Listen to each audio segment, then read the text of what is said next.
panafricanisme d'hier à aujourd'hui, ce qu'il est, ce qu'il n'est pas. Une thématique qui avait constitué un sous-thème des journées du panafricanisme du 21e siècle, le 6e congrès panafricaniste, partie 2, organisé par le nouveau mouvement populaire. Une réflexion qui marque son importance dans cette décennie, au moment où le panafricanisme se retrouve à la croisée des chemins. Très chers internautes, bonsoir. Bienvenue dans ce direct spécial pour un moment de partage intellectuel avec le pionnier du renouveau panafricaniste, l'homme qu'on ne présente plus, le président Bandakani pour ce moment spécial. Président un jour, président toujours. Président Bandakani, vous êtes avec nous. Bonsoir et merci d'avoir répondu présent à cette invitation. Bonsoir, madame, bien bon après-midi, madame Charlotte Djengalin. Je vous fais pour saluer votre co-intervieweur. Bonsoir à l'équipe technique. Je connais les efforts qu'il déploie pour qu'on soit en phase avec les exigences techniques qu'imposent nos ambitions numériques. Je salue tous ceux qui, de près ou de loin, sont engagés dans l'aventure des plateformes du NMP, qui nous apportent un soutien moral, un soutien financier, un soutien matériel, qu'ils reçoivent ici, en mon nom et au nom du NMP, toute notre reconnaissance. Et je salue nos abonnés, je salue les internautes. Ils nous ont manqué, on s'est manqué jeudi passé, mais pour la bonne cause. Certainement, on se retrouvera dans quelques jours, bien sûr, dans le cadre de mon émission préférée face aux internautes. Je vous salue. Voilà. Comme d'habitude, je suis à mon poste. Merci, Président. Dans tous les cas, votre poste nous intéresse et Oui, c'est mon poste. il est utile pour l'Afrique et pour l'humanité tout entière. Tant mieux. C'est pourquoi nous profitons à chaque occasion pour vous dire merci, pour vous transmettre les chaleureuses salutations des internautes qui nous parviennent généralement les jeudis. Donc, recevez aussi cette admiration de chacun de nos internautes qui prend de son temps, qui prend de son énergie pour vous accompagner dans ce combat que vous avez choisi après vos pairs et dont la jeunesse africaine tout entière veut bien s'aligner. Et c'est le but de cette émission d'aujourd'hui. Nous allons parler du panafricanisme. Nous allons terminer cette émission avec les perspectives du panafricanisme et nous en reparlerons profondément après avoir balayé en quelque sorte l'actualité africaine de ces derniers jours.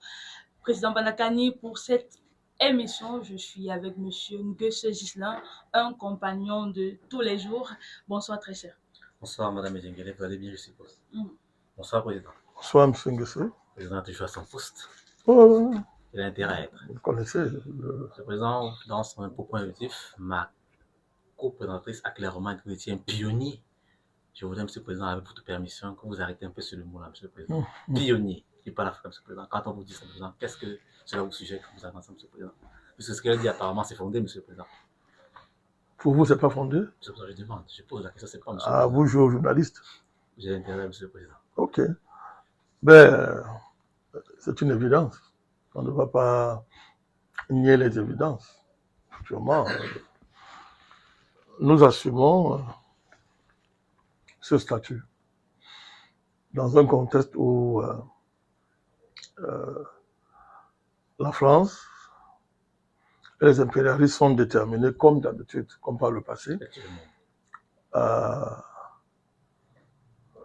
faire du panafricanisme une mer troublée. Faire du panafricanisme une mer troublée. Oui, une mer troublée. C'est-à-dire la trouble à dessein, M. le Président. Vous avez tout compris. Notez, M. le Président. Et comme ça, pour pouvoir pêcher en eau trouble. Vous avez bien compris la formule. Trouble la mer pour ensuite pêcher. On en fait une mer troublée Et ensuite, et on pêche en eau lance la trouble. maison et on arrête. On pêche en eau trouble. C'est noté, M. le Président. Maintenant, ce qu'on va cueillir, là, ce qu'on va trouver, c'est un autre débat. Donc, c'est vieux comme le monde, ça a été... Le panafricanisme, historiquement, a eu à faire face à cette réaction impérialiste, consistant d'abord à la dénaturer, à lui coller une étiquette d'inconsistance et d'incapacité à se hisser au niveau des enjeux historiques. Vous verrez ça dans le rapport qui est fait entre la Révolution française et la Révolution haïtienne, Effectivement. qui est une révolution fondamentale. C'est la révolution fondamentale, hein, Ah oui. contemporaine. Pour nous, les panafricanistes, la révolution fondamentale et la révolution américaine. Vous allez voir comment la révolution haïtienne est traitée dans une perspective raciste, visant à faire d'elle une sous-révolution, à amoindrir sa portée universelle, alors que cette portée est incontestable à tout point de vue. C'est pour ça qu'elle a inspiré la révolution bolivarienne en Amérique latine. Ben, non seulement elle a inspiré ça, mais elle dépasse la révolution américaine et française. Moi, je vous le dis, c'est ce qu'on ne dit pas. Mais il suffit de faire des recherches, de comparer, vous allez voir de quoi est-ce que je parle.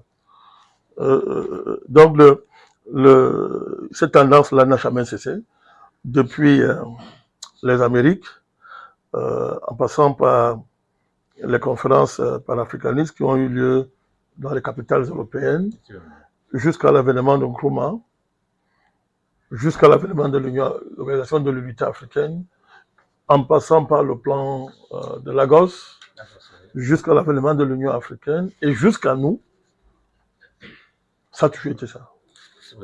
Ça a toujours été la démarche de vouloir faire du panafricanisme une mer troublée. Bon, depuis le nouveau panafricaniste, avec la puissance de ce mouvement, la France et ses acolytes ont repris le même travail. Bon, on a fabriqué les panafricanistes, on a ravivé les querelles entre guillemets, interpanafricanistes, on fabrique, on finance les infiltrations, etc., dans le but, évidemment, d'affaiblir le mouvement, mais surtout de diluer la puissance des commencements. Parce que c'est la puissance du commencement qui permet d'avoir une mémoire, de regarder les actualités avec un œil averti, mais surtout d'être en capacité d'alimenter une mémoire consciente des enjeux. Donc, de ce point de vue, le pionnier dérange. Les pionniers embêtent tous ceux qui viennent d'arriver et qui sont en service, et qui sont en mission et qui ont peur des regards qui étaient au commencement. Donc, c'est ça que face à tout ça, je suis obligé d'assumer ça. Nous sommes très honorés d'avoir ce jour sur notre plateau l'un des pionniers. Oh, non, il n'y a pas deux. Il n'y a pas deux, Monsieur le Président. Vous en connaissez d'autres. De la légitimité pour en parler. Non, il ne faut pas. On va pas leur faire les cadeaux, c'est fini. C'est fini. On s'est tué pendant longtemps, on l'a laissé faire, mais c'est terminé. Il n'y a pas deux. Donc, notre regard va gêner davantage. Donc, nous allons rappeler que, effectivement, on assume le caractère pionnier de notre démarche et que nous connaissons tout ce qui s'agite. On peut rappeler telle date, on peut rappeler tel fait, on peut rappeler telle séquence, etc. C'est difficile, mais rassurez-vous, nous assumons. Nous sommes d'accord, Monsieur le Président, avec vous. Voilà. Nous avons ce jour le privilège de vous avoir parmi nous, Monsieur le Président, et votre caractère de pionnier, ce jour revêtera toute sa splendeur, Monsieur le Président, pour illuminer de votre génie et de votre expérience de panafricanisme tel qu'il doit être, Monsieur le Président. Merci, Monsieur le Président. Vous aussi, c'est pas facile pour vous, vous qui êtes dans le rôle d'intervieweur. Donc, je peux que vous encourager aussi. Merci, Monsieur le Président. Président Banakani, la dénonciation que vous venez de faire en ce qui concerne la stratégie française de déstabilisation impérialiste dans son ensemble, va nous amener tout droit vers le Bénin, qui a connu récemment une tentative de coup d'État qui a été déjouée et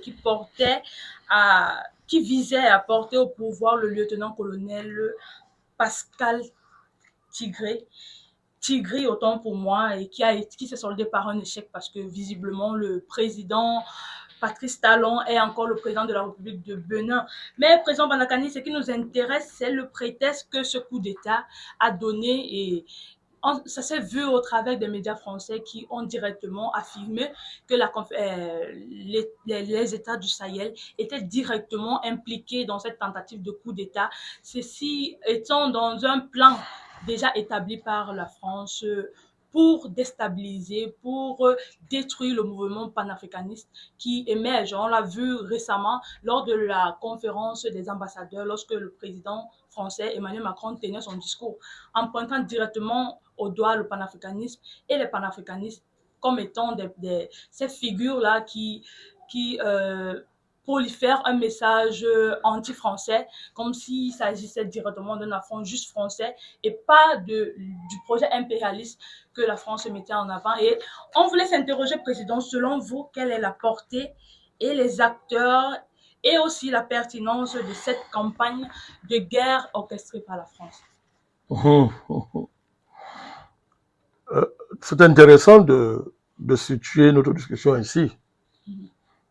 Parce qu'effectivement, le vrai faux coup d'État manqué du Bénin est un vrai prétexte géopolitique, comme on dit dans le jargon de la géopolitique. Vous savez, sans prétexte, il n'y a pas de géopolitique.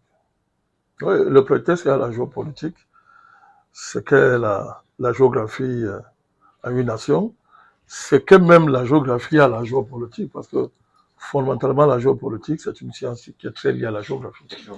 Donc, sans prétexte, il n'y a pas de géopolitique. Il faut justifier ce qu'on veut faire, il faut trouver des prétextes, il faut trouver des ennemis qui vont justifier la démarche, etc.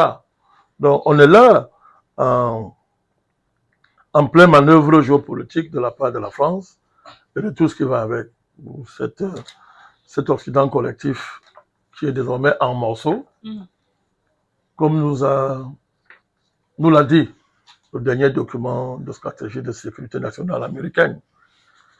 L'Occident collectif est en morceaux. Donc les morceaux de l'Occident collectif qui tournent autour, avec la France comme une tête de proue, justement, sont en train de se saisir du prétexte béninois pour accélérer l'agenda qui est connu et daté depuis très longtemps. Donc les choses doivent être claires. Simplifions-les. Le renouveau panafricaniste a descendu la France de son piédestal, totalement en Afrique. Elle a ouvert les yeux des Africains, elle a confondu la France, elle a déconstruit tous les leviers par lesquels la France avait organisé sa domination sur le continent africain, etc. Et à travers ce qui lui a valu le statut de sous-traitant pour le compte de la grande famille mondiale impérialiste des questions africaines, avec tout ce qu'elle a ramassé en chemin comme gain, multiple et symbolique. Donc tout ça, la France a perdu ça. Nous n'allons pas être plus royalistes que les rois. Les dirigeants français l'ont reconnu dans les discours officiels, devant des gratins officiels comme la conférence des ambassadeurs français, où M. Macron a tenu des propos reconnaissant la portée des coups que le panafricanisme lui avait infligé à la France. Donc, le panafricanisme a engagé une dynamique extrêmement historique qui était de réécrire l'histoire géopolitique du XXIe siècle, fin XXe siècle, début du XXIe siècle, de donner les moyens à l'Afrique de réécrire les règles du jeu international, il faut bien comprendre ça, de changer la condition africaine et d'imposer la voix africaine par les moyens africains dans le concert international. Quelle ambition! C'est ça la grande ambition. Donc, on peut dire ce qu'on veut, c'est un fait. Et l'écho du renouveau panafricaniste s'est fait entendre dans toute la géopolitique mondiale, en Russie, aux États-Unis, à l'Union européenne. Tous les hauts lieux de la stratégie occidentale, tous les hauts lieux de la géopolitique occidentale ont mentionné le panafricanisme comme étant le plus grand danger qui menaçait les intérêts occidentaux. En Afrique ou dans le monde? Qui menaçait les intérêts dans le monde, surtout dans le monde. Donc voilà, à partir de là, il fallait s'attendre à la riposte. Bon, la France, qui était la plus concernée, a organisé la riposte. La riposte a été énoncée par la voix la plus autorisée de l'État français, M. Macron. Il a décliné devant la conférence des ambassadeurs. dans les documents stratégiques les plus pointus de l'État français, l'école de guerre, le sommet de Montpellier, pour ne citer que ça, mais il y en a d'autres. Bien sûr. Les rapports des parlementaires, c'est là. Effectivement. Donc, ces documents parlent plus que tous les petits tintins qui jouent à l'anti-panafricanisme primaire. C'est-à-dire, comme des singes qui apprennent à manger la banane. Tous les documents là dépassent toute leur agitation et doivent servir de référence pour corroborer ce que nous sommes en train de dire, de manière à éviter que si contestation il y a, que ça soit basé sur la diversion. Donc, le fait, il est là. Donc, la séquence la plus récente, c'est-à-dire il y a quelques années là, 1 ou 2 ans, c'est la stratégie de l'invisibilité. C'est-à-dire que désormais, on ne devait plus voir la France en première ligne.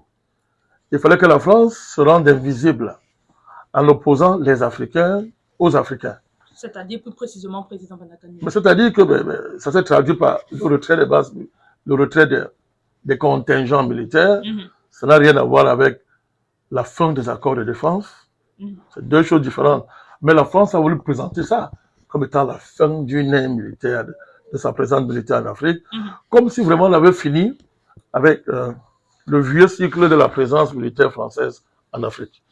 Et le leitmotiv de ce retrait de contingent, c'était l'invisibilité et l'intimité. Deux mots-clés, invisibilité et intimité. Que vous allez bien nous expliquer. Je suis en train de vous expliquer l'invisibilité. Il est simple. La France va agir sans qu'on ne la voie. C'est tout. Et pour ne pas la voir, il fallait attaquer ce que la France appelait les symboles, qui rappelaient l'actualité de l'ère coloniale. Donc, la présence des militaires français, mais aussi attaquer la question du franc CFA. En dernier lieu, la question des trésors africains pillés et transportés dans les musées français. Donc, voilà les axes stratégiques sur lesquels Macron entendait jouer pour mener à bien sa nouvelle stratégie d'invisibilisation et d'intimité. Et dans l'intimité, Président Bandakani? L'intimité, c'est simplement renforcer ce qui, pour Macron, est au cœur de ce qu'il appelle la relation Afrique-France. D'abord, le symbole, c'est désormais changer le nom du sommet. On est passé d'Afrique-France à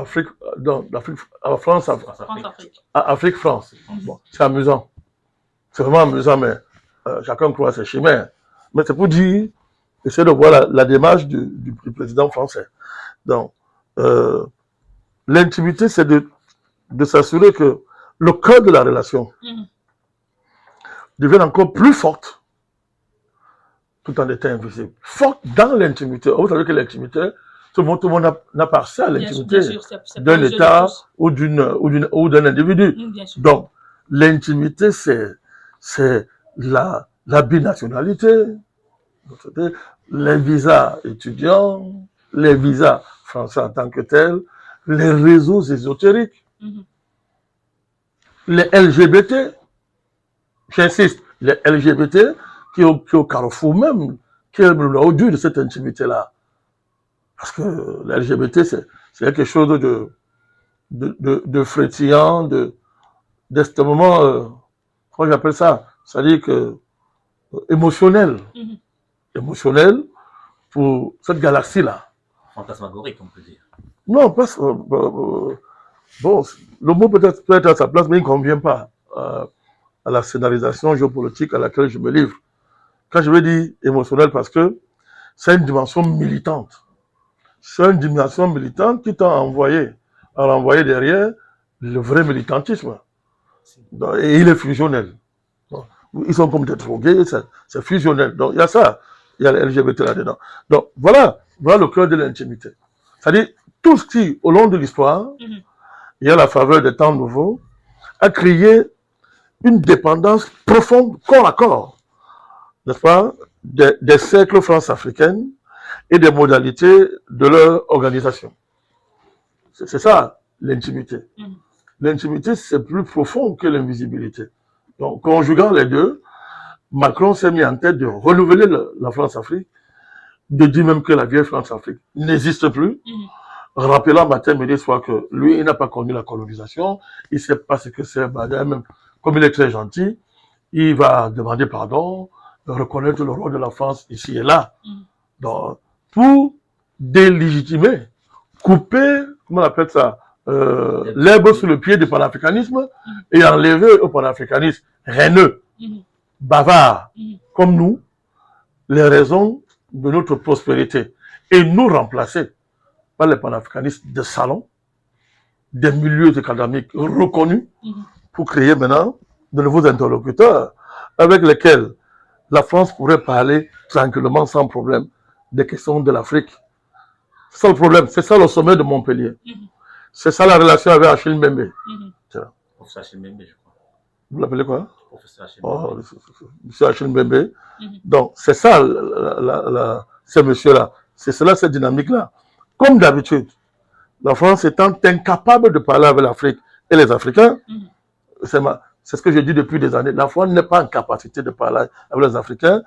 Elle se fabrique ses propres interlocuteurs, elle décide des thèmes d'actualité, des sujets qui doivent être mis sur la table, etc. Le tout, avec une même perspective éternelle, à savoir, l'Afrique ne sera jamais libre pour le bonheur de la France. Président Badakani, ce que vous venez de dire m'inspire une question. Est-ce que vous avez bien compris ce que je suis en train de dire? Bien sûr, Président. C'est ça le cœur de l'affaire. Voilà l'affaire, je vous en prie. Alors, une fois que j'ai dit ça, l'épisode du vrai faux coup d'État du Bénin, c'est que cet épisode-là remet tout ça, c'est-à-dire met tout ça à terre. Elle n'est plus invisible, elle est très visible plus qu'hier. Et c'est une visibilité très anachronique en ce début du XXIe siècle. C'est-à-dire que la France est dans sa véritable réalité un empire colonial qui n'a jamais cessé de l'être malgré tous les processus de décolonisation qu'il y a eu dans le monde. Monsieur le Président Bonakani, il s'agit d'une visibilité légitime puisque la France a créé les conditions pour éviter qu'une démocratie soit renversée par des putschistes, Monsieur le Président Bonakani. Bon, vous pouvez faire l'avocat du diable. On y reviendra. Je vais vous répondre. Ce que je voulais mettre en scène, je voulais situer le problème. Je voulais constituer très bien le débat. À chacun ses perspectives. Permettez que je n'ai pas la même perspective que la France. Je ne suis pas quelqu'un qui répète comme un perroquet ce que le petit idiot de l'Élysée raconte. Je ne suis pas quelqu'un qui reprend en compte les manœuvres intellectuelles, théoriques, idéologiques des tenants de la nouvelle reconquête de l'Afrique pour la coloniser. Si on se réfère au propos du fameux général. Mamdon, général Mamdon. Mamdon, mais il y a un autre. Le Pointe. Il est revenu à la charge. Hein. À faveur de l'événement du Bénin, il est revenu à la charge. Donc, il y a tout ce courant-là. Donc, moi, je ne suis pas là pour reprendre à mon compte le présupposé. L'histoire du panafricanisme, c'est l'histoire de gens comme Antonin Firmin. Antonin Firmin a déconstruit les thèses racistes de Gobineau et consorts qui infériorisaient la race blanche. Donc, chaque cycle du panafricanisme va avec ses batailles contre les hégémonies intellectuelles, contre les narratifs imposés, contre les récits des vainqueurs et des maîtres. Donc, on est dans la même situation là. Il faut toujours déconstruire le récit des maîtres, tentative d'imposer un imaginaire, tentative de laisser le lion raconter l'histoire de la chasse. Donc voilà, on y est là, au cœur de l'affaire du Bénin. C'est important, c'est très important par rapport aux factualités, parce qu'il faut toujours revenir sur le cadre. Le cadre général, le contexte qui prévaut. Voilà, donc c'était ça. Alors maintenant, vous demandez si est-ce que la France n'est pas légitime quand on veut renverser une démocratie. Ben, une démocratie n'est pas une fiction. Je pense que toutes les démocraties du monde qui se respectent, malgré je me fais violence pour ne pas l'avoir refuté la validité de ce que vous appelez démocratie, mais toute démocratie dans le monde qui se respecte commence par la disposition d'une armée digne de ce nom. Bon, il n'y a qu'au Bénin où on voit que c'est une démocratie sans armée, puisque l'armée a montré qu'elle n'était pas avec le président. De quoi parle-t-on? Une partie de l'armée, monsieur le président. Non, toute l'armée. Toute l'armée. Toute l'armée. Monsieur Macron, monsieur Talon, désormais, il est moins qu'un sous-préfet. Il était un sous-préfet déjà, mais là, il est moins qu'un sous-préfet. a été maintenu là par l'action de la France. Ne me parlez pas du Nigeria, c'est ça. Tout Africain informé sait quelle est la situation de M. Tinubu, quelle est la situation sécuritaire au Nigeria. Donc, c'est la France qui a rétabli M. Talon dans la dynamique d'occupation coloniale du Bénin. Donc, voilà la situation. Donc, elle est prise à son jeu, fini les illusions sur l'invisibilité, fini les illusions sur l'intimité. C'était des velléités d'un incompétent, M. Macron, qui n'est pas à la hauteur du jeu qu'il veut incarner, qu'il veut piloter. Parce que on nie la vérité qui est que la France, c'est un colon en plein 21e siècle qui poursuit les aventures coloniales dans un continent où la bataille pour la décolonisation a retrouvé une nouvelle vie à la faveur de l'action, il faut le répéter, du renouveau panafricaniste. Merci, voilà, c'est de cela qu'il s'agit. Président Bandakani, tout à l'heure, quand vous dénonciez le projet français qui consistait à déstabiliser le mouvement panafricaniste, j'ai été inspirée par une question. Vous avez indiqué dans vos propos, je vais les paraphraser, que la France se créait ces figures panafricanistes face auxquelles elle pourrait échanger sur l'Afrique au travers des valeurs qu'elles auraient mises sur place, parmi lesquelles les LGBT et autres, et au travers de son plan d'invisibilité et d'intimité qu'elle concote pour demeurer en Afrique. Président Bandakani, je me demandais, à ce niveau... Maintenir l'état colonial en Afrique. D'accord. À ce niveau, président Bandakani, quelle est la riposte du mouvement, que le mouvement panafricaniste doit adopter? Nous n'avons jamais été sur la défensive. Toujours à l'offensive.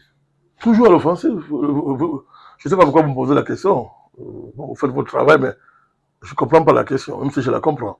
N'ayant jamais été à l'offensive, je sais sur la défensive, je ne sais pas quoi vous dire. Nous, on est toujours à l'offensive, puisque nous avons anticipé sur tout ça, à travers le discours, à travers les résultats obtenus dans la lutte, à travers la manière dont nous gérons toutes les manœuvres de la France. C'est quand même bientôt plus de 15 ans que ça dure.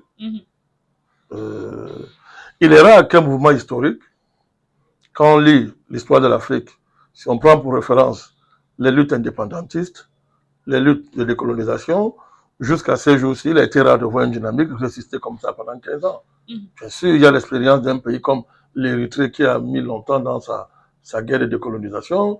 On peut citer l'apartheid, mais en dehors de ça, ça c'est une dynamique vraiment historique parce que ça fait 15 ans que nous tenons, malgré les moyens d'État, les moyens mis en œuvre par un État comme la France, les institutions européennes, etc., ben, on ne vient pas à bout du mouvement de renouveau panafricaniste. Au contraire.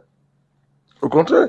Donc, nous, on ne réagit pas, on n'a pas à riposter.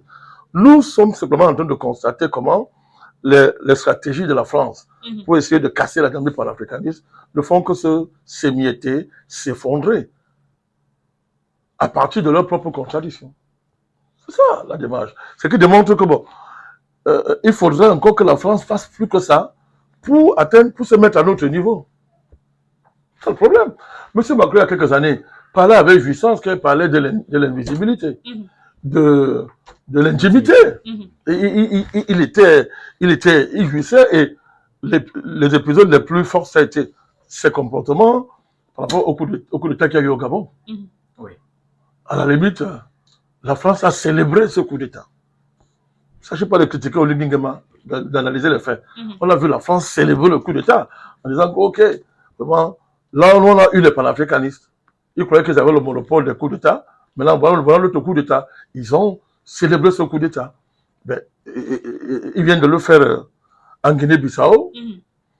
Ben, c'est au Bénin là, ou comme on dit au quartier, la machine à cuire.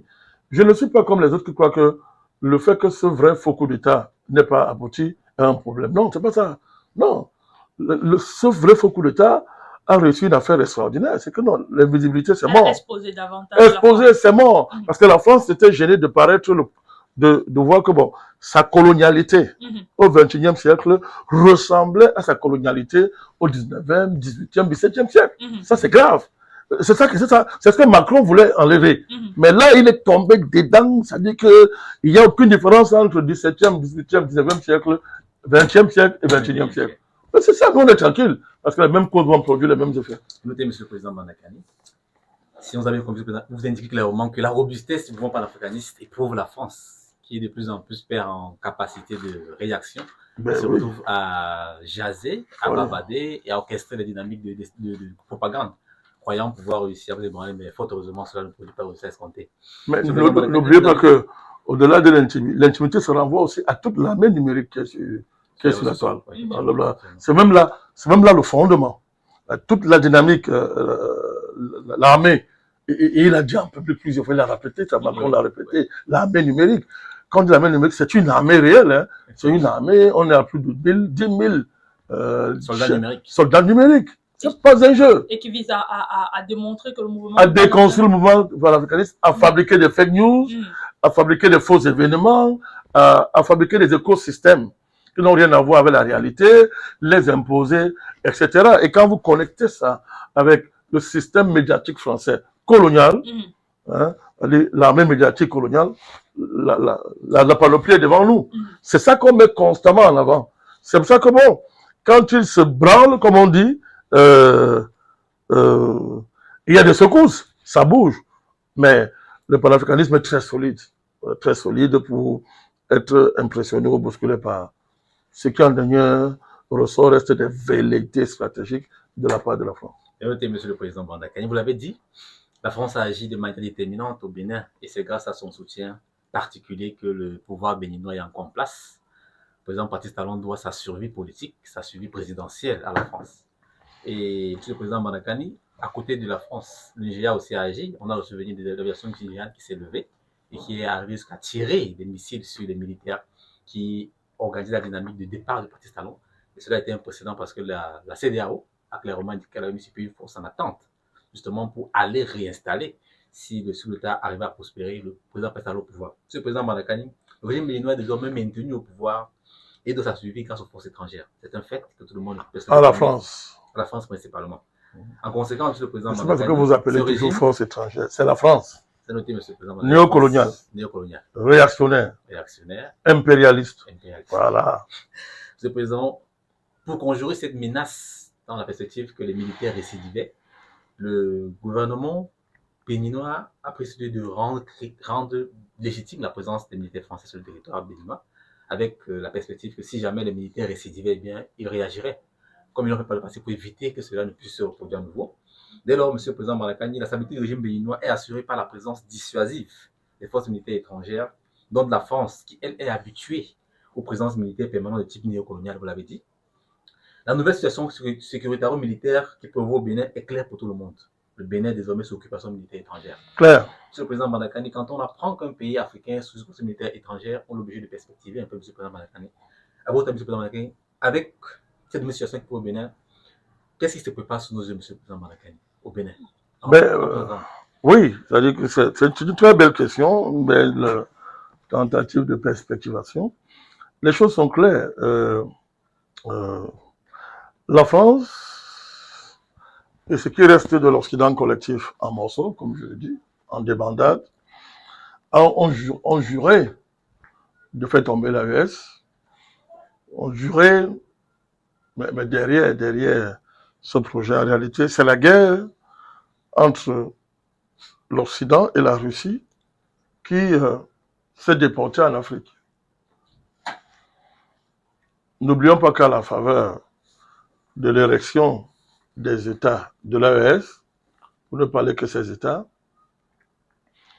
l'Occident, pour caricaturer ce mouvement et dénier aux Africains la moindre initiative historique, capacité d'initiative historique, en fait c'est du racisme, d'habitude, a commencé à faire œuvre de russophobie dans le continent. Russie par ici, Russie par là, impérialisme russe ici, nouveaux maîtres qui sont arrivés, vous quittez les anciens maîtres pour les nouveaux maîtres, tout ce discours reconnu, démarche anti-française, etc. Donc, les dirigeants français faisaient bon jeu de dire que voilà, tout ce qui nous arrive, c'est parce que les Africains nous détestent. On n'a aucun problème avec l'Afrique, puisqu'il n'y a pas de colonialisme. Il n'y a pas tout ça. C'est la Russie.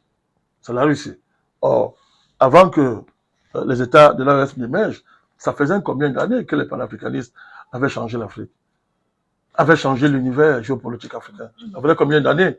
Donc, la France a, dans son jeu, dans son beau rôle, en incapacité d'affronter le nouveau panafricanisme, de discuter avec les panafricanistes, a fait comme d'habitude, voilà, nous dénier la capacité historique de construire une telle dynamique, de pouvoir discuter avec elle. C'est parti de là. Donc l'avènement des États de l'OAS a complètement, c'était un séisme géopolitique, j'avais déjà dit dans une de mes sorties, c'est plus que d'un bien pour les jeunes générations, la défaite de la France au Vietnam, d'un bien pour, et la guerre d'Algérie. Donc, ce qui se passe en Afrique à l'heure actuelle, c'est même plus que ça.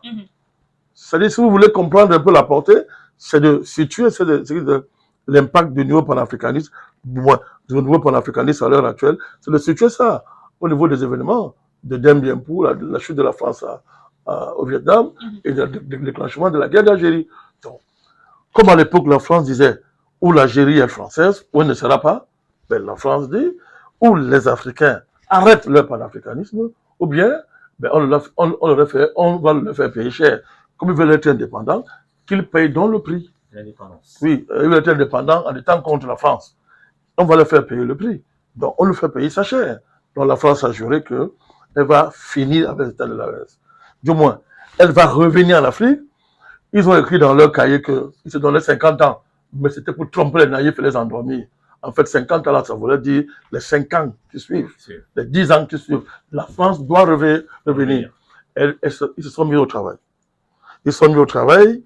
Ils ont réorganisé les dispositifs terroristes parce qu'une fois Barkhane chassé, bouté hors du continent, il fallait trouver ce qu'on appelle la profondeur.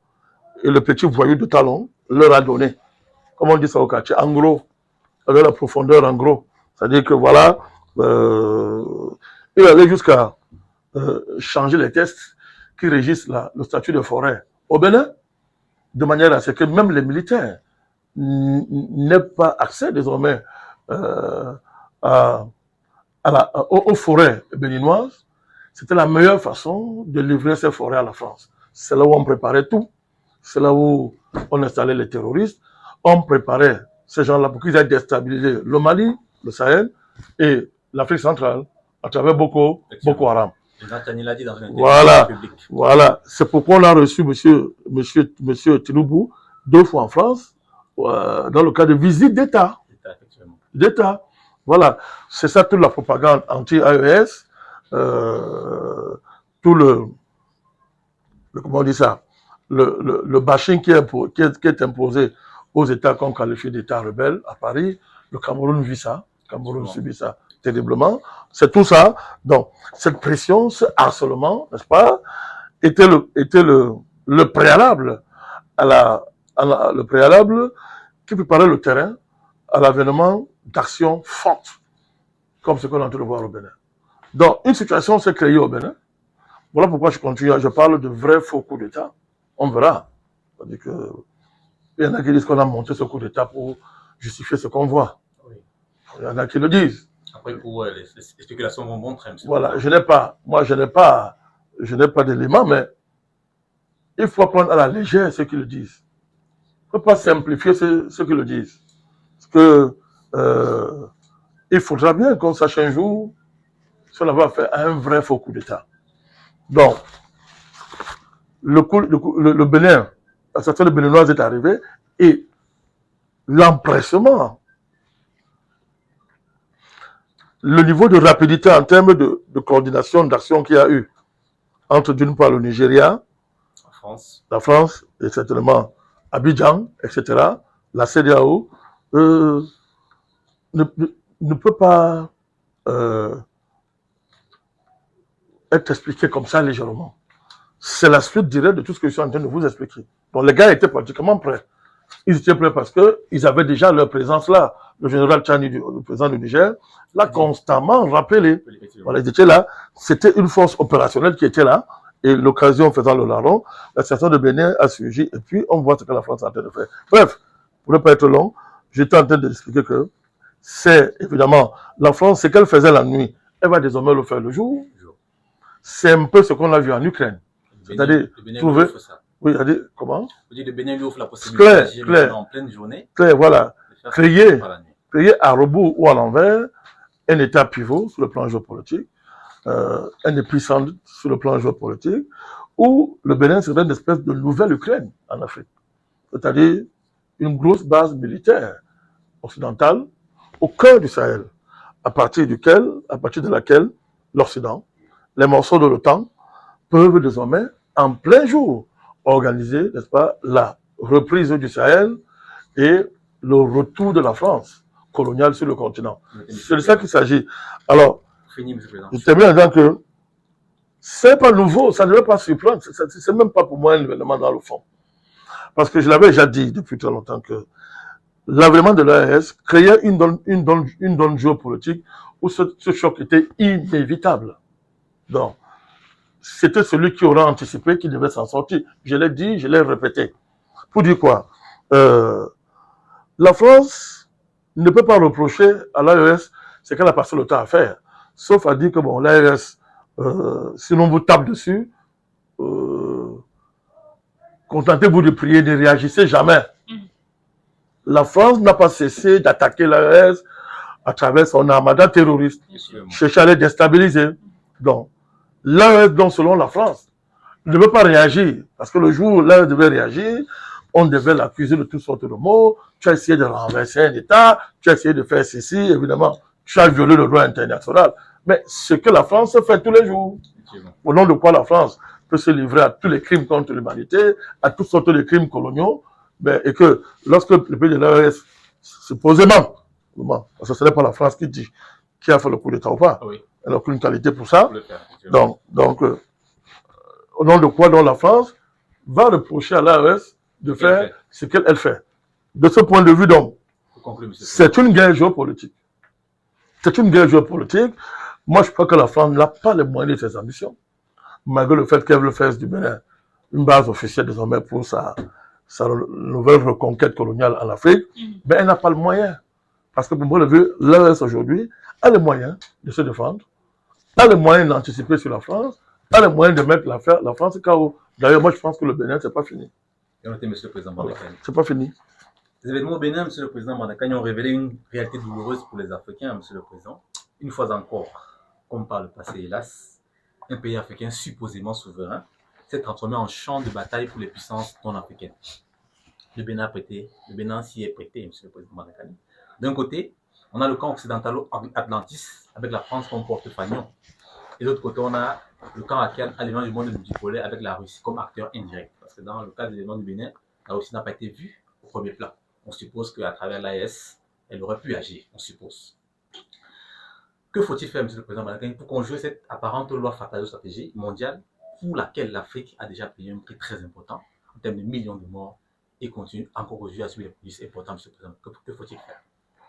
Vous posez le problème de est-ce que nous sommes nés pour être un champ de bataille entre puissances. Mais là, encore une fois de plus, la solution, c'est le panafricanisme. C'est-à-dire, Monsieur le Président. C'est-à-dire que ça rend désormais très très proche, ne pas dire c'est là, c'est factuel, c'est immédiat, la question de savoir si les alliances que nous nouons au niveau stratégique sont en capacité de nous faire sortir de l'onière, in fine, comme dit quelqu'un. Parce que si diversifier les partenariats, faire des alliances stratégiques adaptées ou bien actualisées, ont pour finalité, mon cher monsieur Nguesse, de faire de l'Afrique un champ de guerre opposant les puissants les unes aux autres, ben, votre question est d'une brûlante actualité. Donc, de ce point de vue, il nous faut réinvestir ces questions-là. Il faut réinvestir les questions de la diversification des partenariats. Qu'est-ce que ça signifie? Dans quel contexte la diversification des partenariats est une réussite? peut être qualifié de réussite et il y a un horizon d'émancipation réel. Dans ce contexte, à quel niveau on peut estimer que les alliances stratégiques de niveau global que nous avons aujourd'hui ont une véritable portée émancipatrice, ou bien elles servent en dernière instance à maintenir au pouvoir des régimes sans véritable capacité à changer les choses sur le continent. Moi, je pense que ce sont les questions que je suis en train de percevoir à travers ce que vous venez de dire. Alors, une fois qu'on a dit ça, qu'est-ce qu'on voit devant nous aujourd'hui? Ben, on voit le Sahel est un théâtre qui pose à nouveau frein ce problème. Est-ce que les régimes d'AES, à terme, seront épuisés dans le sens d'être happés dans cette bataille des puissances? Parce qu'il y a la Russie, il y a la Chine, il y a les États-Unis, il y a la France, il y a l'Union européenne. Bon, si vous êtes encore et que vous êtes tiraillé par des mains étrangères, des puissances étrangères qui vous tiraillent de gauche à droite, vous n'avez pas le temps de réfléchir. Votre destin à terme, c'est l'émasculation. Vous risquez d'être déchiré en plusieurs éléments de votre corps qui vont rester dans les mains de ceux qui vous tirent, chacun de son côté. Ce spectre-là, plan sur l'Afrique, est une réalité. Le débat n'est pas de faire un jugement de valeur sur les alliances avec la Russie, etc. Mais c'est de faire un constat. C'est de faire un constat. Pour l'Occident, c'est du pain béni. Parce que la géopolitique du chaos, c'est aussi une géopolitique qui fait tout pour que l'Afrique soit un champ de rivalité et de guerre entre les puissances. À défaut de tout perdre, que chacun ait sa part. Quand chacun aurait pris sa part, que resterait-il à l'Afrique et aux Africains? Pratiquement rien. Mais c'est de ça qu'il s'agit, vous m'avez bien compris. C'est de ça qu'il s'agit. Donc, le panafricanisme ne peut pas prendre en charge cette donne-là pour la travailler sur le plan stratégique, sur le plan géopolitique et sur le plan politique, etc. Travailler et dégager les moyens pour affronter ce problème dans le sens de trouver une solution définitive. Nous ne pouvons pas accepter que l'Afrique reste soit le champ des batailles des puissances. Deuxièmement, à partir du moment où nous constatons que il n'y a aucune puissance, fût-elle la plus amie de l'Afrique, n'a pour mission de développer le continent. C'est-à-dire, à partir du moment où, et ce sont des postulats de base du panafricanisme, c'est-à-dire que la Russie n'a pas pour vocation de développer l'Afrique. La Chine n'a pas pour vocation de développer l'Afrique. Ne parlons pas des Occidentaux. Ce sont des colons criminels. On sait ce qu'ils peuvent faire depuis qu'ils sont en Afrique. Si donc les alliances stratégiques ne peuvent qu'être que des apports, comment dans un tel contexte, l'Afrique peut se dégager et se prendre en charge elle-même pour se développer et se libérer? C'est la question fondamentale. Et moi, je ne vois que seul le panafricanisme apporte une réponse. Malheureusement, quand on observe aujourd'hui l'échiquier panafricaniste, on veut nous entraîner dans les querelles internes et nous y enfermer. On veut nous épuiser dans la guerre sur l'identité de vrais ou de faux panafricanistes, nous enfermer dedans et à la limite, empêcher ainsi que le panafricanisme exprime ce qu'il a de meilleur, au-delà de sa capacité à résister, sa capacité à s'opposer à l'impérialisme, mais ce qu'il a de meilleur, c'est d'être une alternative à l'impérialisme, d'être une alternative à tout ce qui ne marche pas en Afrique. Alternative politique, alternative économique, alternative stratégique, géopolitique, alternative sociétale, alternative... C'est-à-dire que être une véritable alternative. C'est-à-dire que, au-delà de ce que nous connaissons comme patrimoine panafricaniste, à savoir, on dit ce qu'on sait, c'est l'unité africaine, c'est l'unité politique du continent, tout cela. Au-delà de ça, la question de voir comment le panafricanisme est en mesure de fournir des outils et des solutions aux problèmes que les Africains rencontrent à tous les échelons de leur vie, depuis la famille jusqu'au niveau étatique, jusqu'au niveau afro-global. Vous avez parlé du panafricanisme comme étant une alternative de civilisation, Monsieur le Président. Clair, c'est le mot-là, oui, c'est ça. Mais si ce n'est pas ça, c'est quoi? C'est pour ça que le débat devient intéressant, parce qu'aujourd'hui, toute l'armée numérique de la France qui se livre à des attaques anti-panafricanistes primaires, on voit bien le niveau où on va nous amener. C'est pas ça, on ne le répond pas. Tout cet tintin, université populaire, tous ces gens qui s'agitent là, que la France utilise pour écrire n'importe quoi ces jours-ci, ils n'ont pas le niveau, ça se voit. Les Pougala, je pense qu'on va arriver sur lui. Et les autres là, on voit le niveau, c'est pas au niveau là, c'est pas à ce niveau que nous on doit s'arrêter. Il y en a qui sont en retard, ils veulent profiter de la pluie pour chier dans le torrent, comme dit le jargon. Ben, c'est pas ça le niveau, nous ne sommes pas à ce niveau. Nous, il pleut toujours, nous on est à un autre niveau. Nous, on est dans une nouvelle saison de pluie. Qu'imposent les événements, c'est ce que je suis en train de dire. L'africanisme comme alternative de saison. Il ne suffira pas de le dire, ni de l'écrire. Il faudrait le rendre ça opérationnel, ici et maintenant. Ici et maintenant. C'est de cela qu'il s'agit. Merci, Monsieur le Président. Président Bandakani, c'est vrai qu'avant de continuer dans l'actualité béninoise, j'avais envie de vous poser la question sur l'analyse que vous étiez en train de faire de l'Afrique comme étant un champ de bataille. Est-ce que l'Afrique a reçu, est-ce que c'est une malédiction ou autre chose? Mais moi, je me demandais, Président, est-ce qu'il n'est pas possible de prendre cette question dans un autre angle? Dans quelle mesure est-ce qu'on peut analyser que l'Afrique vit ces batailles dans son territoire à cause de la résistance qu'elle oppose à toutes sortes d'oppressions organisées par le monde et surtout les Occidentaux en général? Comment est-ce qu'elle vit?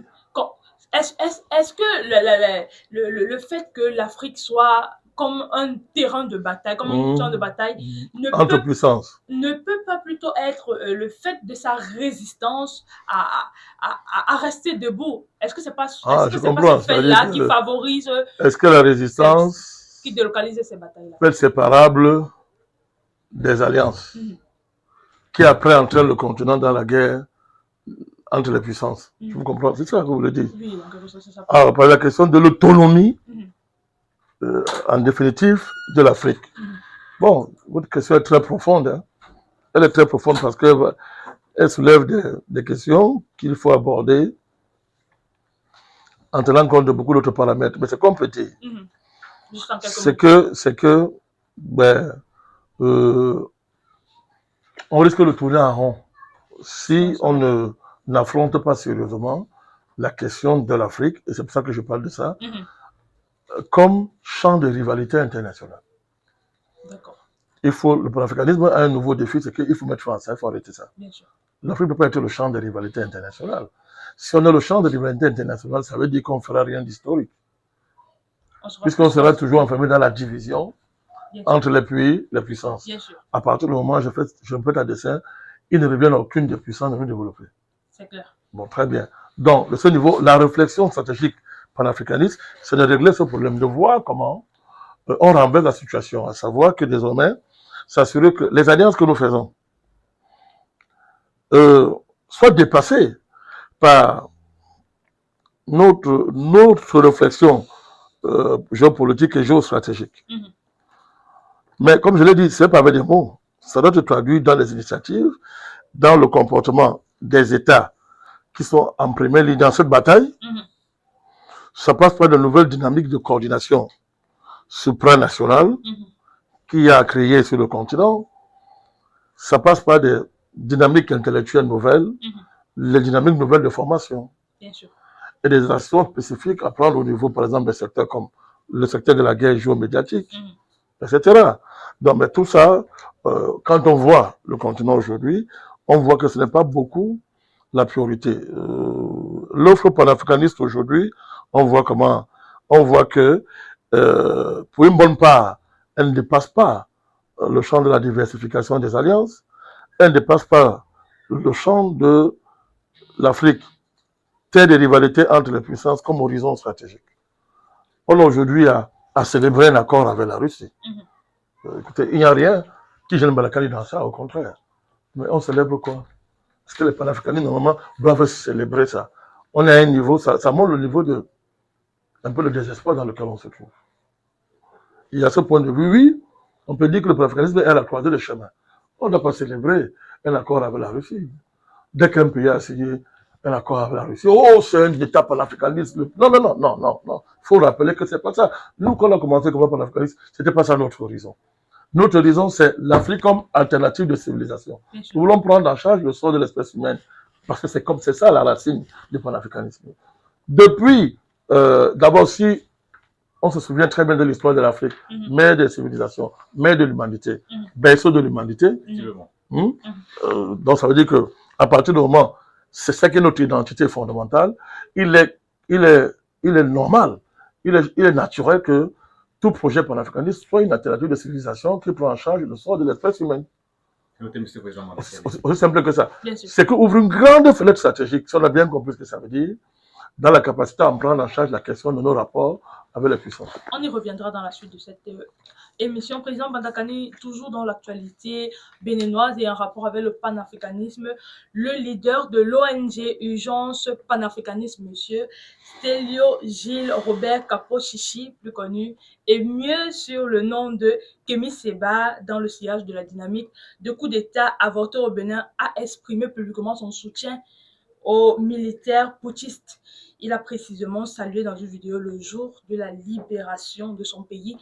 Et Kémy Séba a vu et mis contre lui un mandat d'arrêt international pour son soutien à la tentative de putsch au Bénin. Il est poursuivi par la justice béninoise pour apologie de crimes contre la sûreté de l'État et incitation à la rébellion. Selon certaines indiscrétions, président Bandakani, le président Patrice Talon aurait déchu ce dernier de sa nationalité béninoise. Premièrement, président Bandakani, nous voulons savoir, est-ce qu'un panafricaniste devrait se comporter, devrait agir comme M. Kémy Séba a agi en appelant à un coup d'État dans son pays, en soutenant celui-ci? Est-ce qu'il a appelé? Vous avez vérifié qu'il a appelé un coup d'État? Au moins, il a célébré président et nous avons... Moi aussi, j'ai célébré le coup d'État. Moi, j'ai soutenu le coup d'État. Sauf que vous n'êtes pas béninois, président Bandakani. Non, non, je suis béninois. Je suis béninois. Un panafricaniste, c'est quelqu'un qui est africain et qui est concerné par tous les problèmes de tous les pays africains. Mais il y a une nuance que je veux expliquer.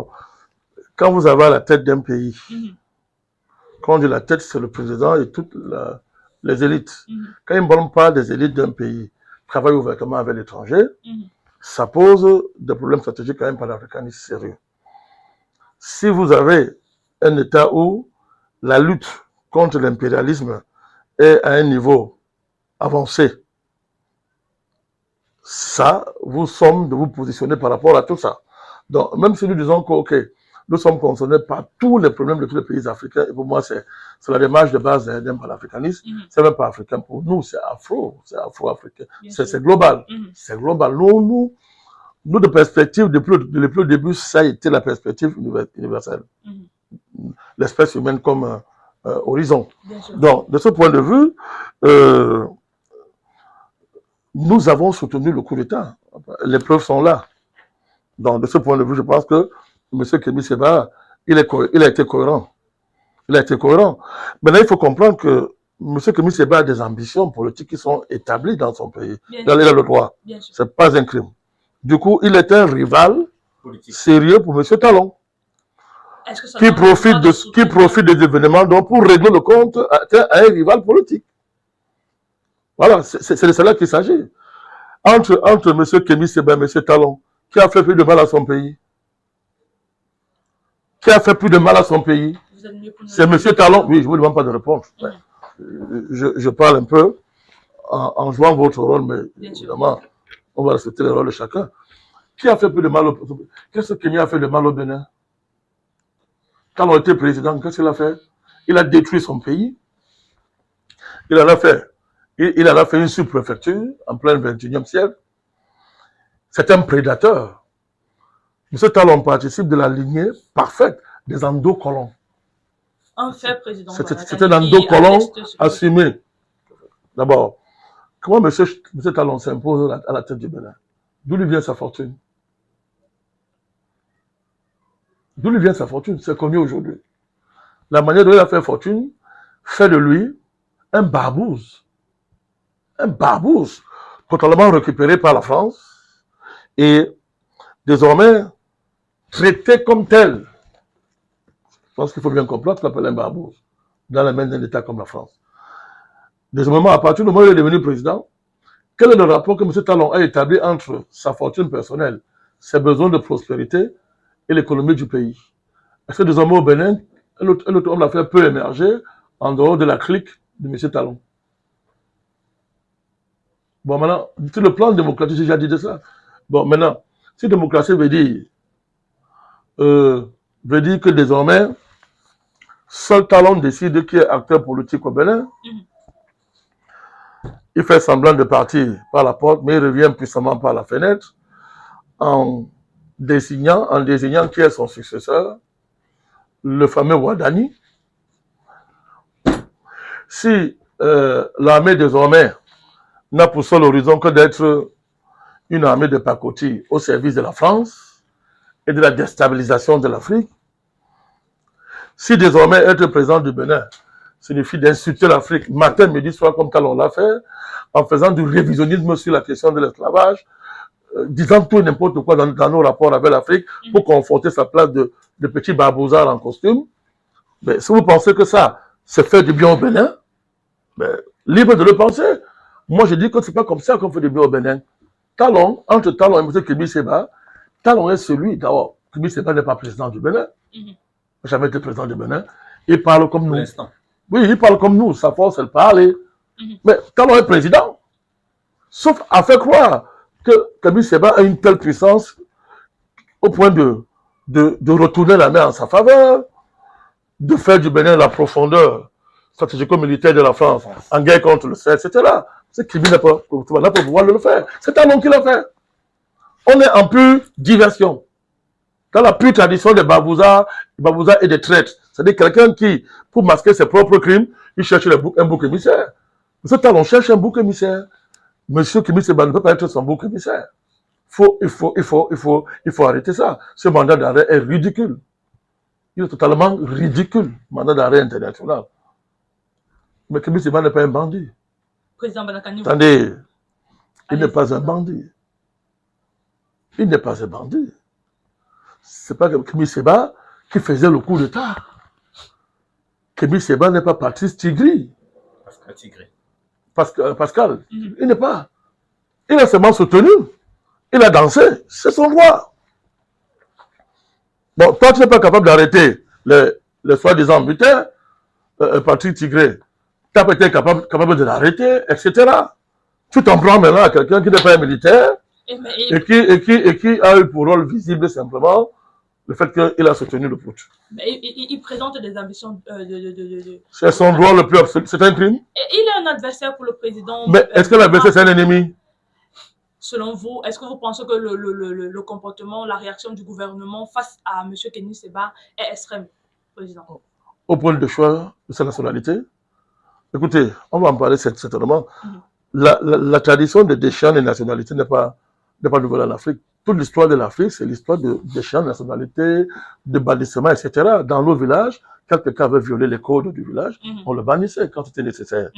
Donc on connaît ça, c'est pas nouveau. Il arrive qu'on puisse bannir un citoyen pour trahison contre la nation. Il arrive même qu'on fusille quelqu'un, qu'on l'exécute. Ça se fait en Chine. Qu'on estime que tu as trahi la nation. Mais c'est bien motivé. C'est bien motivé, c'est bien justifié. Attention, c'est un couteau à double tranchant. Donc, il faut bien qu'on sache de quoi est-ce qu'on parle. C'est-à-dire que, de ce point de vue, je dis, quels sont les arguments de M. Talon? Si M. Talon dit que Kémi Séba a trahi le pays, il faut qu'il démontre en quoi Kémi Séba l'a fait. Donc, avant de le déchoir de sa nationalité, il fallait qu'on nous présente les preuves.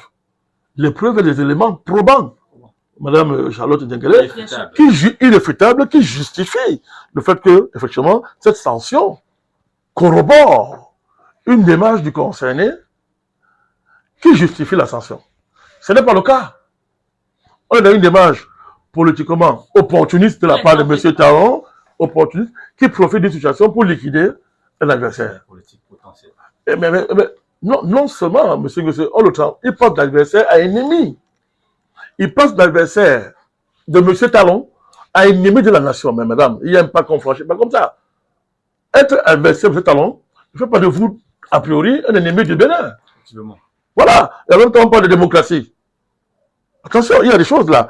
Je dis que oui, d'accord, il peut arriver qu'un citoyen dépasse les lignes rouges tracées, on dit que oui, monsieur, tu mérites ça. Voilà. Quand on a condamné monsieur Kabila en RDC, j'ai soutenu ça. Mais Kabila violait la propre loi qu'il avait écrite lui-même. Effectivement. Les faits sont là. Qu'on nous donne des faits qu'on peut opposer à M. Kémy Séba, qui justifie qu'il subisse cette déchéance de la nationalité, si ça la relève le plus, puisque vous mettez au conditionnel. Mais le mandat d'arrêt, je crois que le mandat d'arrêt est effectif, etc. Donc, c'est ça le problème. C'est ça le problème des gens qui... C'est une vieille tradition en Afrique. Donc, on se comprenne bien. Je ne dis pas... demain, on pourrait nous opposer au fait que si le Cameroun prenait une telle mesure, on dit, ah, quand c'était Kémy Séba, tu avais dit ceci. Voilà, il faut être cohérent. Nous sommes cohérents. Donnez-nous, mettez-nous sur la table les éléments qui démontrent que vous avez raison de frapper M. Kémy Séba. Tant qu'il n'y a pas ces éléments, Kémy Séba aura mon soutien. Parce qu'il n'a fait que parler. Il n'a fait que réagir. Ce n'est pas lui qui a fait le coup d'État sur le terrain. On peut dire quelque chose de dangereux, président Manakani. Et puis, M. Kalon, oui, d'accord. Dangereux pour dangereux. M. Kalon fait le révisionnisme sur l'esclavage. En quoi il a pire que ça? Lui, il mérite de perdre la nationalité. M. Talon n'est plus digne de diriger le Bénin. Quand on regarde les actes qu'il a posés comme président, M. Talon est celui qui fait du Bénin, quoi dit ça? Une préfecture française. Au XXIe siècle. M. Talon est celui qui joue à un faux jeu avec Macron consistant à nous remettre nos soi-disant trésors volés. Et pendant qu'on fait semblant de nous remettre ça, les populations dansent, portent les pagnes et saluent la générosité de la France. Vous vous rendez compte? Mais le Bénin, ce Talon, c'est le laboratoire de toute la nouvelle politique coloniale de la France en Afrique. Mais ça mérite que M. Talon soit déchu de ses fonctions, soit déchu même de sa nationalité béninoise. On peut inverser le rôle. Est-ce que ce que M. Kémy Séba va faire est pire que la colonisation, est pire que l'esclavage, est pire que le néocolonialisme que nous subissons? Certainement pas. Bon, M. Talon, c'est un agent de l'étranger. C'est un agent du néocolonialisme français sur le continent.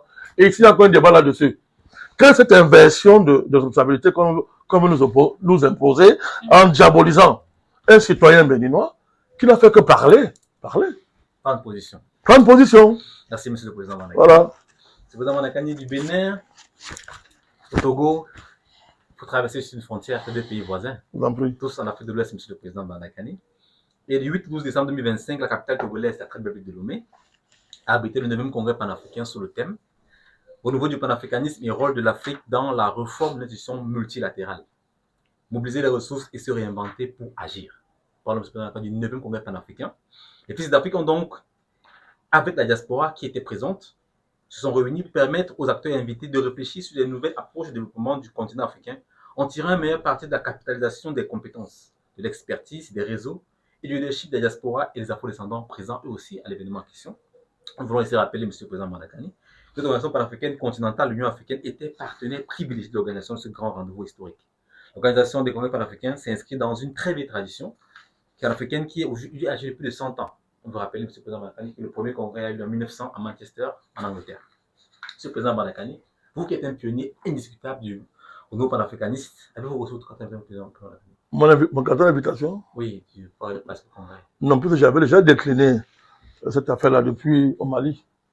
Quand j'étais au Mali. Il voulait? Oui, j'avais, bien sûr. M. le Président, pourquoi vous avez décliné, M. le Président? Oui, parce que tous les éléments m'ont montré qu'il fallait faire attention à tout ça. Il fallait faire attention à tout ça parce que les différents... le cadre stratégique dans lequel se moulait ce projet,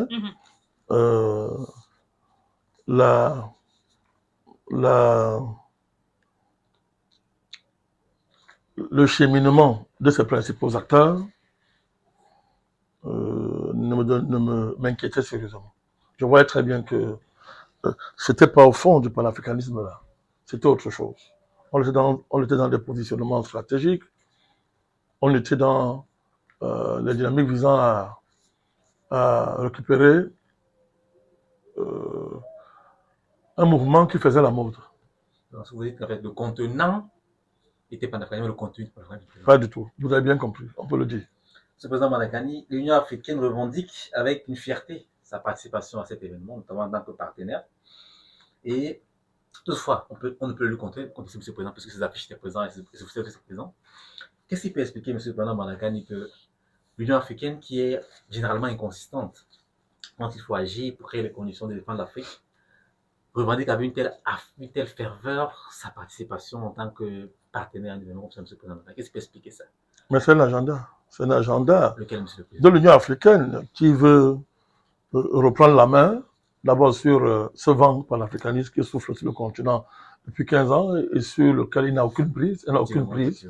Il n'a aucune prise. Complètement largué. Ouais, complètement largué, etc. Et deuxièmement, elle le fait pour le compte de ses patrons.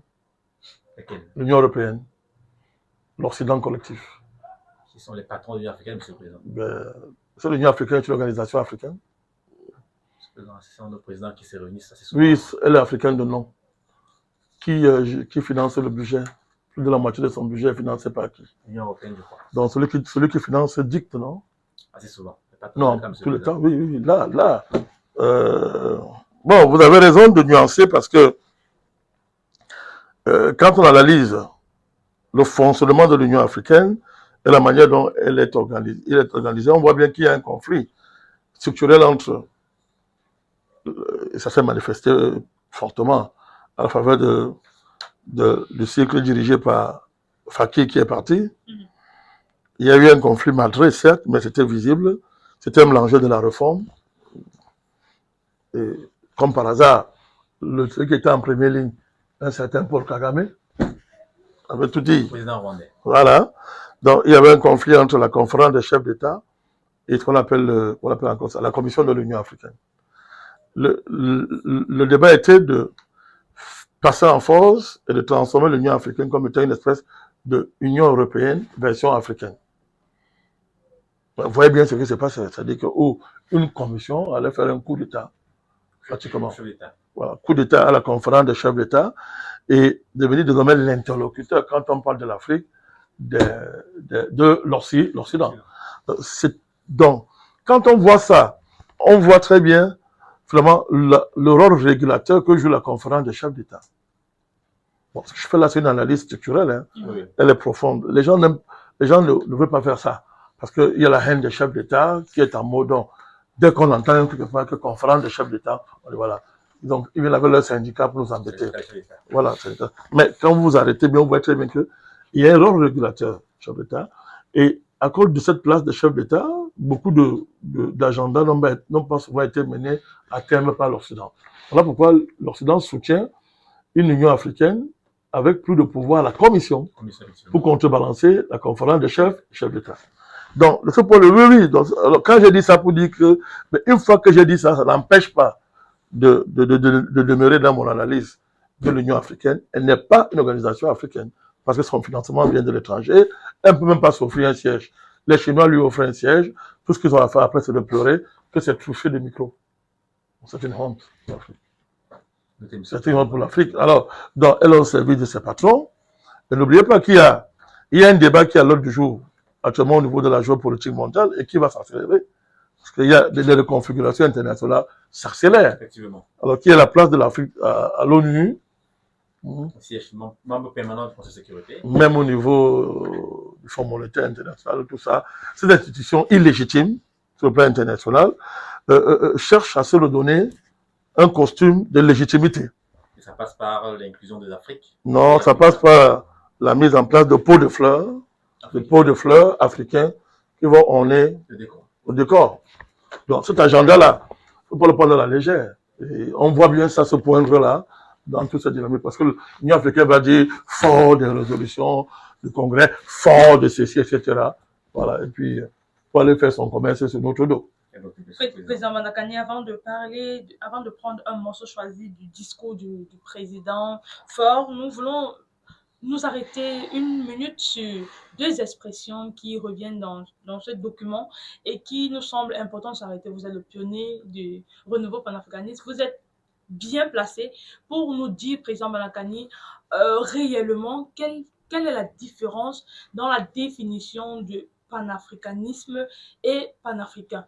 Parce que quand on regarde, on sait d'après les événements qui sont déroulés dans votre parti politique que vous avez eu à organiser le 6e congrès panafricaniste à la suite des autres, des 5 précédents. Des 5 précédents. Et aujourd'hui, à travers le Togo, on apprend qu'il y a eu l'organisation d'un 9e congrès, mais panafricain. Qu'est-ce qui fait la différence de ces deux expressions? Ça veut tout dire.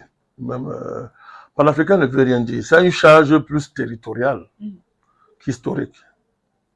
Vous pouvez créer n'importe quoi, vous donner une portée panafricaine, disant que bon, ça concerne toute l'Afrique. Voilà. Le panafricanisme, c'est un mouvement historique. C'est un mouvement historique. C'est d'abord ça, avant d'être lié à un territoire précis. C'est un mouvement historique qui est la conséquence de la chute du monde africain, du monde négo-africain, pour plusieurs raisons avant, mais ensuite, à cause de la pension esclavagiste qui a frappé le continent, voilà, et qui allait dynamiser une diaspora africaine dans les Amériques, et dans ce foyer-là, le panafricanisme est né comme étant la volonté de rassembler tous les fils de l'Afrique, pas pour leur beauté culturelle, ou leur génie religieux, etc. Mais pour mettre fin à l'esclavage, l'abolition, et désormais débarrasser l'Afrique de tout impérialisme et de toute forme d'oppression étrangère. Voilà. C'est ça l'idée. Ça n'a rien à voir avec panafricain. Donc, que même désigne leur conférence de panafricains démontre que ce n'était pas une entreprise panafricaniste. Voilà. C'est pas parce que on va dire non, les pionniers l'ont fait. Les 5 congrès étaient 10 congrès panafricains. Mais il faut comprendre ça. C'est-à-dire que ceux que l'on fait à l'époque n'étaient pas sur le continent, sur le territoire africain. Ils n'étaient pas sur le continent. Ils suivaient les événements en Afrique, mais c'était à partir du point de vue diasporique, d'un point de vue diasporique, qu'ils abordaient ces phénomènes-là. On peut donc comprendre que, à l'époque, il y a eu cette facilité au niveau sémantique de faire coïncider les événements qui étaient organisés avec l'adjectif panafricain. Mais c'est pas aujourd'hui, on peut plus se permettre à faire ce genre de choses. On peut plus. C'est fini, ça, on peut plus se faire. Le panafricanisme n'a rien à voir avec ce qu'on appelle panafricain. Ça n'a rien à voir. D'accord, président Mandakani, nous allons vous soumettre un morceau du discours de M. Faure Gnassingbé. Il a déclaré: le panafricanisme que nous appelons ici n'est pas celui des slogans. C'est un panafricanisme pragmatique et exigeant. Un panafricanisme qui unit nos peuples, nos cultures, nos marchés, nos savoirs. Un panafricanisme capable d'agir dans un monde qui, lui, ne nous attendra pas.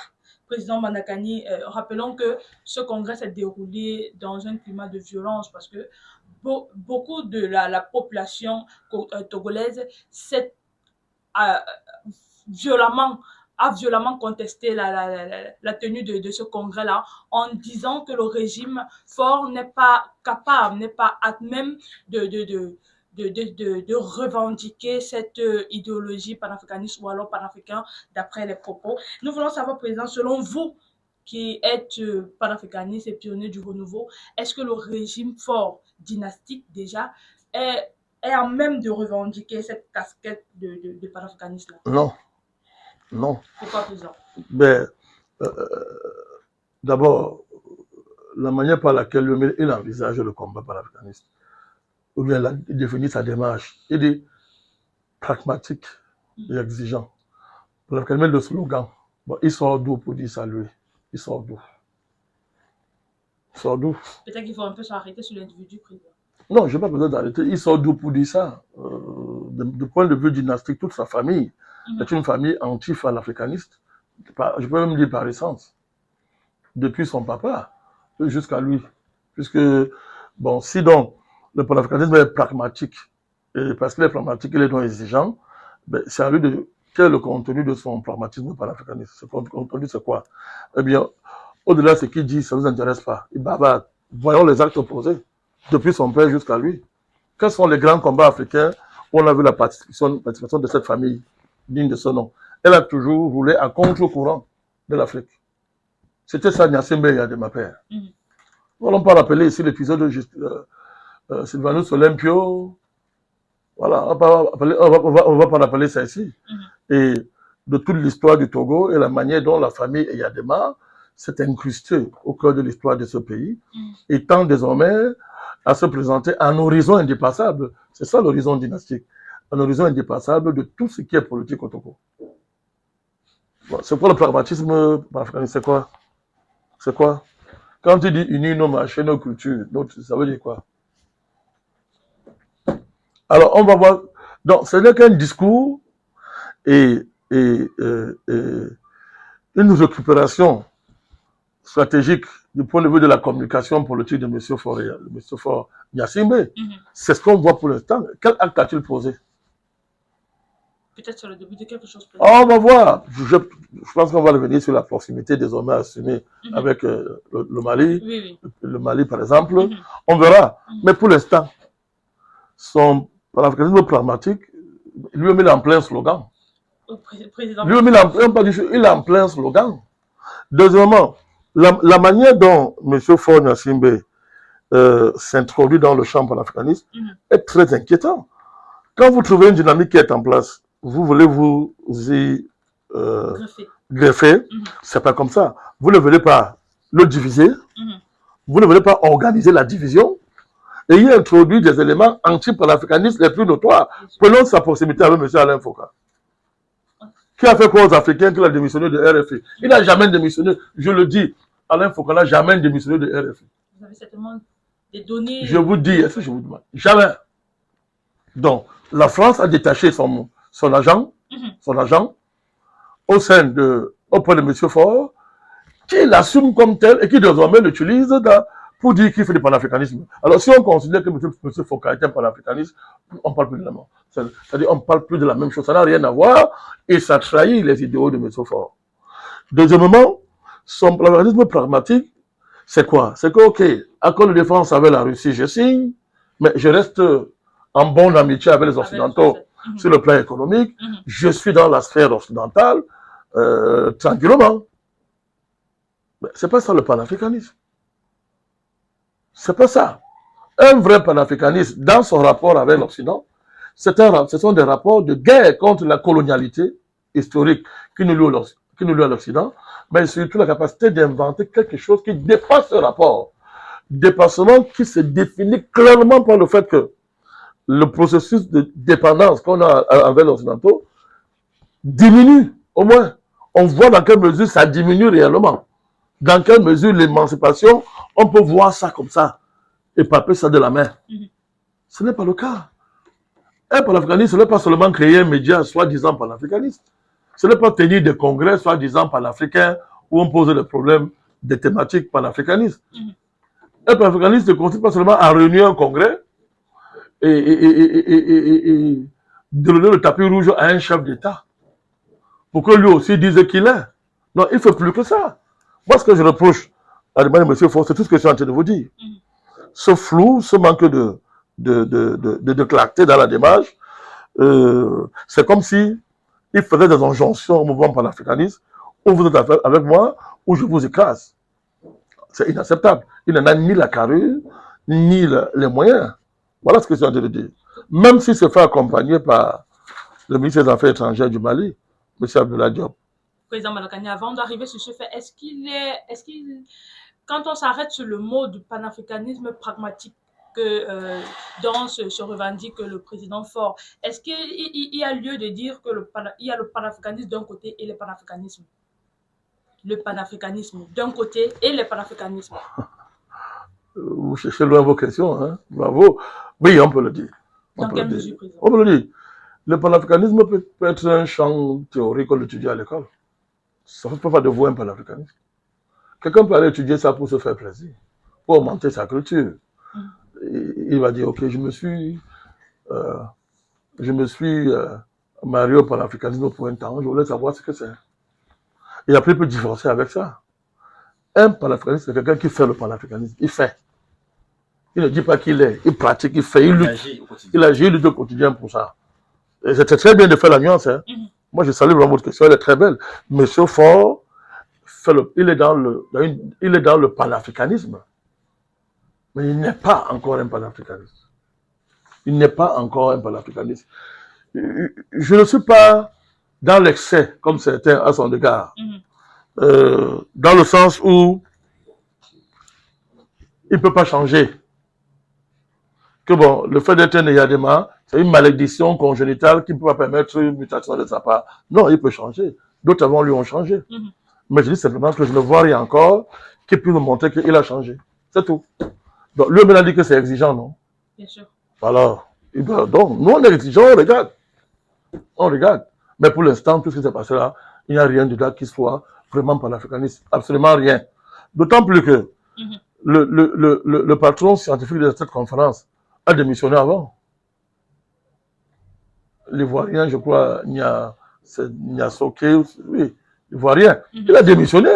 Et dans sa démission, il dénonce tout ça. Il dénonce tout ça.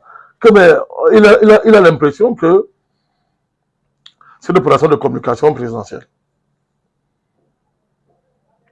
Tapez sur Internet, vous allez voir sa dernière sortie. On parle là de tout un congrès panafricain, monsieur. Le patron scientifique. Celui qui était au cœur de la préparation de l'événement. C'est là où c'est grave. Il a démissionné.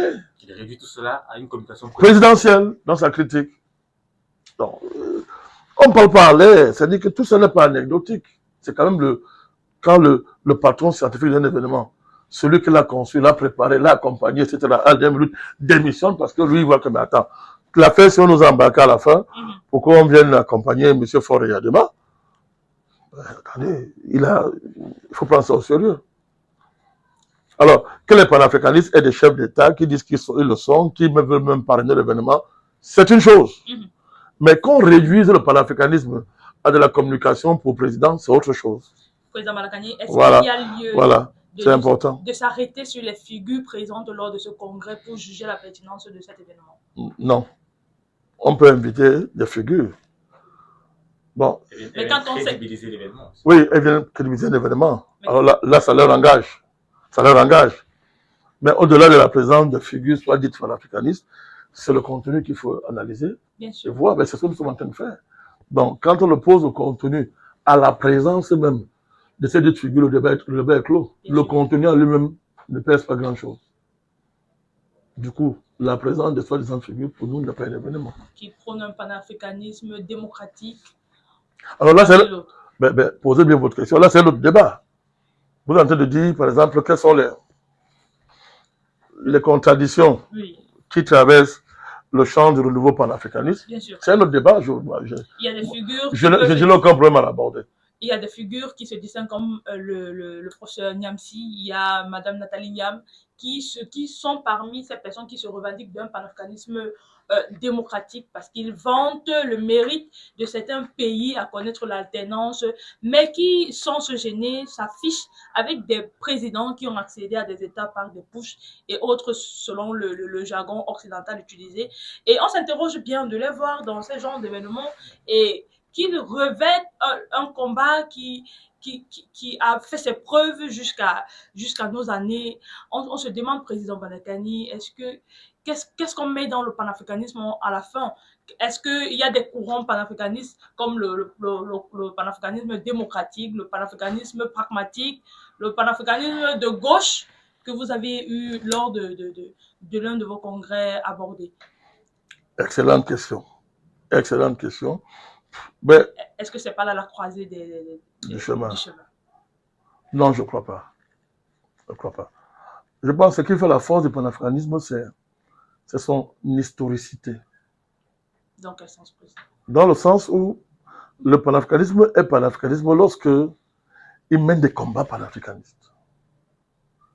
Il mène des combats panafricanistes, il prend en charge les vrais enjeux de son temps. Vous savez, au-delà des querelles qui ont opposé hier Webb Dubois à Garvey, l'histoire a reconnu la valeur des deux. Hein. pour ne parler que des deux. Les échecs politiques d'un Nkrumah n'ont rien enlevé à son apport à la fabrique d'éléments constitutifs au plan théorique du panafricanisme. On peut citer comme ça plusieurs. Quand vous prenez un monsieur comme Julius Nyerere avec son Lujuma, le socialisme Lujama, voilà. Quand vous prenez la trajectoire de tous ces pères qui, chacun d'un côté ou de l'autre, ont revendiqué une certaine spécificité panafricaniste, d'autres y faisaient un panafricanisme à la sauce socialiste, communiste. C'est le débat qui a opposé certains à M. Patmore, qui a posé dès le départ communisme ou panafricanisme. Georges Patmore, c'est un des grands théoriciens du panafricanisme aussi. Donc, vous prenez Kwame Nkrumah, qui avait un panafricanisme qui s'est appuyé sur une analyse marxiste, mais qui posait que le panafricanisme, c'est d'abord la réalisation de l'unité politique du continent. Bon, donc, il y a plusieurs courants comme ça. Bon, le panafricanisme de gauche, c'est une escroquerie historique, mais le duo dirigeant du Sénégal, le président Djoma et le Premier ministre Sonko, ont voulu faire une OPA sur le concept. Nous avons eu l'occasion de démontrer que ça n'avait rien à voir lors de notre congrès. Ceux qui veulent en savoir plus, je les renvoie à ce congrès, c'est sur Internet. Nous avons fait cela pour dire que même quand on parle de la spécificité d'un courant panafricaniste, il n'est pas simplement dans le bavardage et les affirmations de ceux qui prétendent l'incarner. Il est dans sa tradition historique. Nyerere a fait la Tanzanie, on l'a vu en Tanzanie, ce qu'il a posé. Nkrumah, on l'a vu partir d'une démarche en tant que, dans le cadre du premier secrétariat ouest-africain, partir de là pour conquérir le pouvoir et implémenter une dynamique qui est restée dans l'histoire. Tous ces gens qui se sont réclamés du courant panafricaniste, Jomo Kenyatta, Modibo Keïta, Jomo Kenyatta, le père de l'autre, etc., jusqu'à Sankara, il y a toujours une spécificité, mais elle est concrète et historique, à travers des gestes forts qu'ils ont incarnés. Mais, on ne peut pas simplement revendiquer une spécificité sans que celle-ci ne se concrétise durablement dans une œuvre historique. On peut théoriser, je suis d'accord, on peut théoriser, mais la théorie reste une théorie si elle ne se confronte pas à la réalité. C'est pour dire quoi? Pour la fédération démocratique, moi ça ne m'intéresse même pas, je ne m'attelle pas sur des choses comme ça. Que chacun dise ce qu'il veut, ben, c'est la confrontation à la réalité historique qui va trancher de la validité de ces appartenances-là. Mais il faut quand même dire la vérité. Madame Nathalie Yann ne se revendique pas, elle a une démarche particulière. Hein. Elle ne se revendique pas du panafricanisme démocratique. Il y a ceux qui s'en revendiquent, je m'interdis de prononcer leur nom ici. Donc, de ce point de vue, mais malgré tout ça, il y a le noyau dur du panafricanisme, il y a son contenu réel, au-delà d'un certain relativisme qu'on veut lui opposer, il y a une certaine absoluité théorique et historique du panafricanisme qui est connue. Et nous, on est clair là-dedans, c'est la lutte contre l'impérialisme. Et d'ailleurs, c'est pour ça, il y a un courant que la France veut imposer, pour dire que non, le panafricanisme, ce n'est pas la lutte contre l'impérialisme, c'est l'unité des Africains, n'importe quoi. Voilà, n'importe quoi. Donc, le contenu, le noyau dur, c'est ça, c'est la lutte contre l'impérialisme. Historiquement, c'est ça, le feu qui a forgé, le feu qui a jeté les bases du panafricanisme, c'était la lutte dans les Amériques, dans les conditions de l'esclavage. La colonisation, c'est l'esclavage à domicile. Ah oui. Le néocolonialisme, c'est l'esclavage dans la tête, dans nos têtes, dans nos têtes. Son stade suprême, c'est l'esclavage en vue de la liquidation de l'espèce humaine. Donc, il faut voir, mais qui veut liquider l'espèce humaine? Qui a colonisé? Qui a esclavagisé? C'est le capital. C'est le capital. C'est le capital. Alors maintenant, sur ce fondement-là, il est d'accord que bon, il n'est pas faisable si on n'envisage pas l'émancipation de l'homme noir, parce qu'il y a un problème d'homme noir dans le monde. Oui, certes, mais le panafricanisme ne peut pas se limiter à la question de la race. Sinon, il va se détruire. Voilà. Donc, il y a tout ça. Maintenant, on ajoute, et ce n'est même pas un ajout, le lieu d'aboutissement final du combat panafricaniste, c'est la libération de l'espèce humaine. Et notez, Monsieur le Président. Je l'ai expliqué. Donc, vous voyez très bien que voilà, il ne faut pas que il y ait diversion, cette affaire. Il ne faut pas qu'on vienne nous enfermer dans les histoires de dictateurs contre démocrates. Ça, c'est des histoires que j'appelle les maladies infantiles du panafricanisme. Pas une affaire de dictateurs démocrates. Il y a un patrimoine panafricaniste qui nous donne des informations, qui nous donne dans lequel nous puisons pour nous éclairer. Et c'est clair. C'est clair. Je viens d'en dégager quelques axes fondamentaux de base. Le reste, c'est la diversion. Notez, Monsieur le Président Bandakani, nous allons quitter le Togo pour nous rendre du côté de la RDC, un pays qui vous est cher et pour lequel, il y a le souvenir que vous avez fait beaucoup d'émissions à l'effet d'expliquer ce qui s'est passé là-bas. Parce qu'il se passe dans ce pays, Monsieur le Président Bandakani, une crise qui n'est pas encore pour l'instant réglée. Car en effet, Monsieur le Président Bandakani, la crise qui sévit dans la partie est de la RDC offre aux Africains le spectacle désolant de l'impuissance africaine à régler ces conflits. Elle nous oblige à constater la vacuité des institutions africaines qui ont manifestement perdu la capacité d'initiative, de médiation et de règlement des conflits sur le territoire africain. En effet, nulle part, Monsieur le Président Bandakani, pour l'observer, le déclin politique de l'Afrique n'est plus évident que dans le domaine de la médiation et des processus de paix. Dans les Grands Lacs, hélas, les acteurs externes dominent les conflits africains. La médiation est un acte intrinsèquement politique, a été réduite à la conclusion d'accords transactionnels dominés par des acteurs transactionnels étrangers et dans les Grands Lacs, un acteur particulier, les États-Unis, se sont installés en faiseurs de roi. Les États-Unis, Monsieur le Président Bandakani, chef d'orchestre du pillage historique de la RDC, sous l'actuelle accusation du président Donald Trump, veut se présenter comme le pacificateur universel. D'ailleurs, le président Trump a clairement indiqué qu'il était compétent, qu'il était un candidat sérieux au prix Nobel de la paix. Malheureusement, il n'a pas eu. Le prix a été plutôt décerné derrière une autre personne. Et aujourd'hui, le principal chef d'orchestre de la dynamique de pacification de la RDC, obtenant au passage un accès privilégié aux ressources de la région, Monsieur le Président Bandakani, dans le cadre d'un accord minéral contre sécurité. Monsieur le Président Bandakani, le système de la RDC a un retournement de situation rocambolesque. Les États-Unis, au vu et au su de tous, se convertissent de leur position de bourreau historique à celle de messie contemporain de la RDC. Les panafricanistes qui suivent de très près ce qui se passe à la RDC ne doivent-ils pas considérer cette situation comme une grave préoccupation? C'est plus qu'une préoccupation. C'est le témoignage d'une impuissance. Et en géopolitique, l'impuissance est mortelle. Fatale, tragique parfois. Fatale, mortelle et tragique. La RDC, c'est une tragédie. Donc, nous ne devons pas accepter ça. Et ça, une fois de plus, si on veut faire la diversion, si on veut enfermer le panafricanisme dans le querelle de spécificité, le panafricanisme pragmatique, démocratique, des bêtises comme ça, on voit bien qu'il faut rapidement attaquer les questions comme ça-là. On ne peut pas accepter ça. On ne peut pas se contenter de ça. Et il y a la situation de rapport de force. D'accord, mais une fois qu'il y a ce cas-là, qu'est-ce qu'on fait pour remédier à la situation? Ça, c'est une question qui interpelle sérieusement les panafricanistes.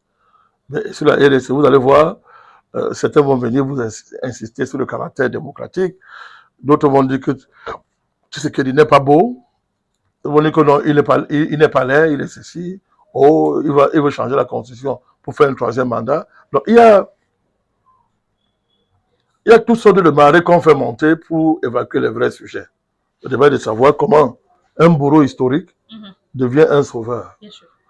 À la faveur d'une manœuvre grossière où on échange les minéraux contre la sécurité en se fichant de la vie de millions de morts, hein, et des catastrophes humanitaires qui n'ont pas encore de solution. Donc, pour dire que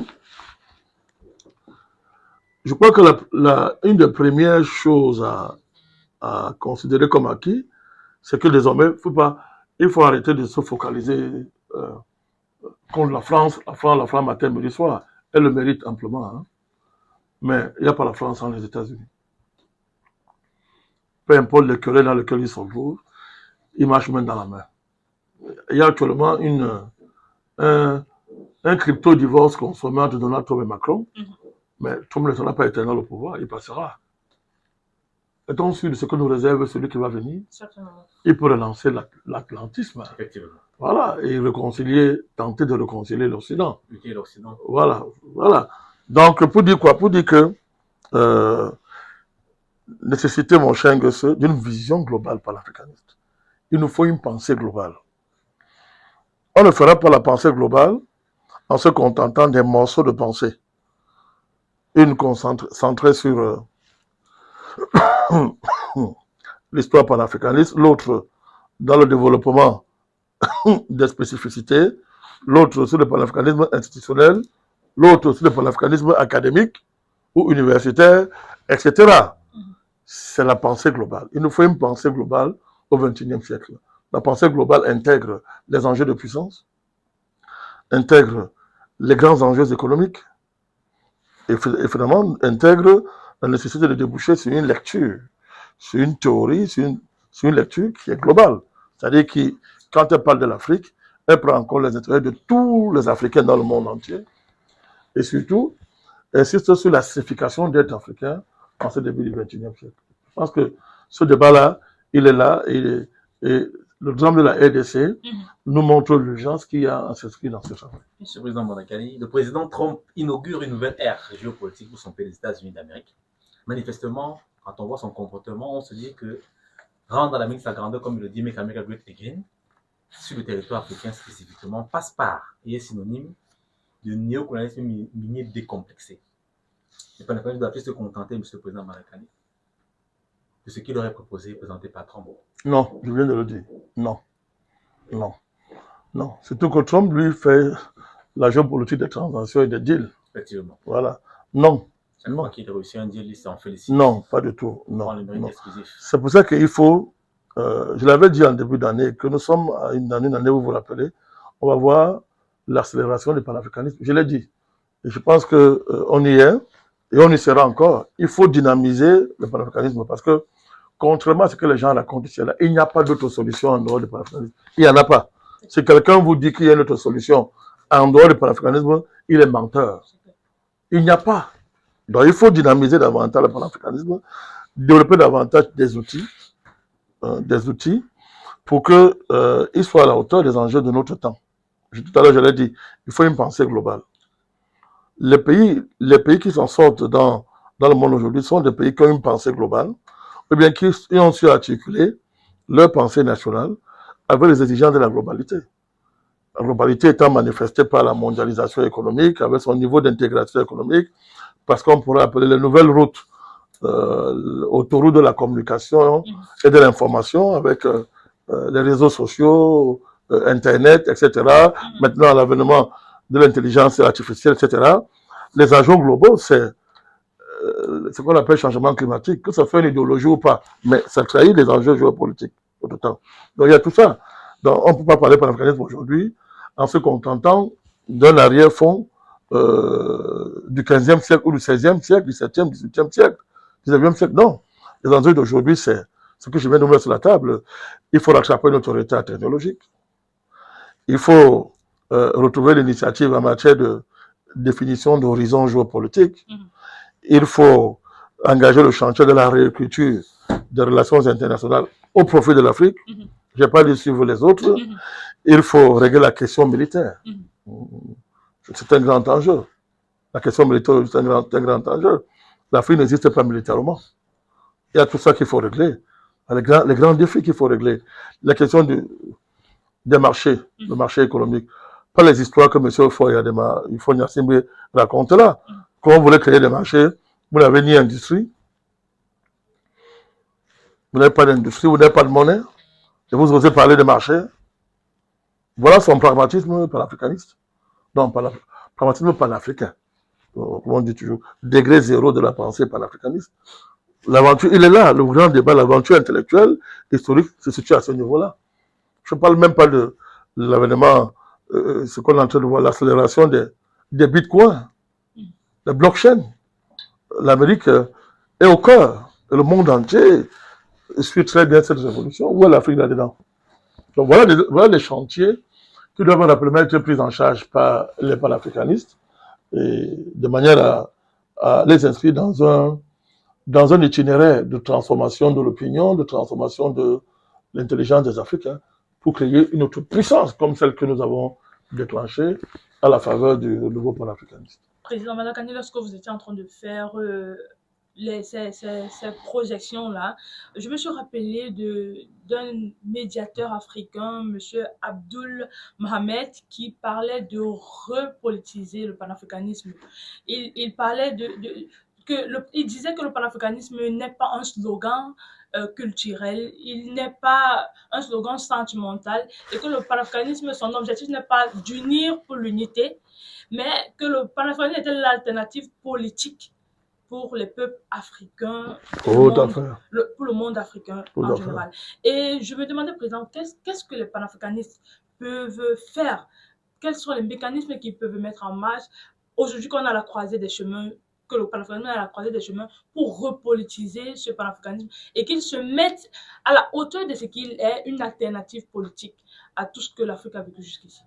D'abord, je suis d'accord avec la pensée du médiateur. D'accord. Ça veut dire simplement quoi? Il faut que les gens arrêtent de croire que tant qu'on n'est pas dans l'unité politique du continent, on ne peut pas faire le panafricanisme. Ce sont des histoires. Il faut commencer à le faire dans un pays déjà. C'est la pensée de Marcus Garvey. Il faut commencer un pays, le panafricanisme, au fur et à mesure, comprendre que ça sera. Vous voyez aujourd'hui l'AES. L'AES, c'est un pays qui a commencé, non? 3 pays. Bien sûr. Bientôt 4. 5, ainsi de suite. Voilà. Hein? Le panafricanisme, c'est une pensée qu'on peut implémenter dans sa famille, dans sa maison, dans tout ce qu'on fait. Donc, un pays peut commencer le chantier panafricaniste. Donc, on dit que si on n'a pas l'unité, ben, l'impérialisme aime bien ça. Que tant qu'il n'y a pas l'unité, ce n'est pas le panafricanisme. C'est la pensée de Nkrumah. Mais Nkrumah n'a pas le monopole de l'intelligence en matière de panafricanisme. C'était sa pensée. C'était une pensée inopérante, président. Hein? C'était une pensée inopérante. Un peu, oui. Oui, parce qu'elle portait en elle-même les germes de son inopérabilité. Ça s'est vu. Ça n'enlève rien à la grandeur de Nkrumah. Pas du tout. C'est un fait. Donc, on peut commencer par l'africanisme dans sa chambre, dans sa maison. Nous avons transformé l'Afrique à partir d'un média. Voilà. S'il fallait dire que nous attendons seulement l'unité de l'Afrique, on n'aurait pas fait ce qu'on a fait. Voilà. Donc, c'est ça. Donc, de ce point de vue, je partage totalement le point de vue du médiateur. Monsieur le Président, nous allons nous arrêter sur un fait majeur ou alors sur une personne majeure. Il s'agit de l'analyste politique, M. Jean-Paul Pougala, qui a insinué que le panafricanisme ne servait à rien en interprétant les décisions de l'État du Niger comme étant irresponsables et pas avisées, parce que le Niger s'est détaché des structures françaises, s'est détaché d'une certaine mainmise chinoise, entre guillemets. C'est juste des propos. Et il a fait toute une analyse pour montrer qu'en réalité, le panafricanisme, on paraphrase, n'est pas une alternative pour un pays comme le Niger. Non, il a dit ne sert à rien. J'ai lu. Président Malakani. J'ai vu le titre, non? Voici pourquoi le panafricanisme ne sert à rien. Président Malakani. Oui.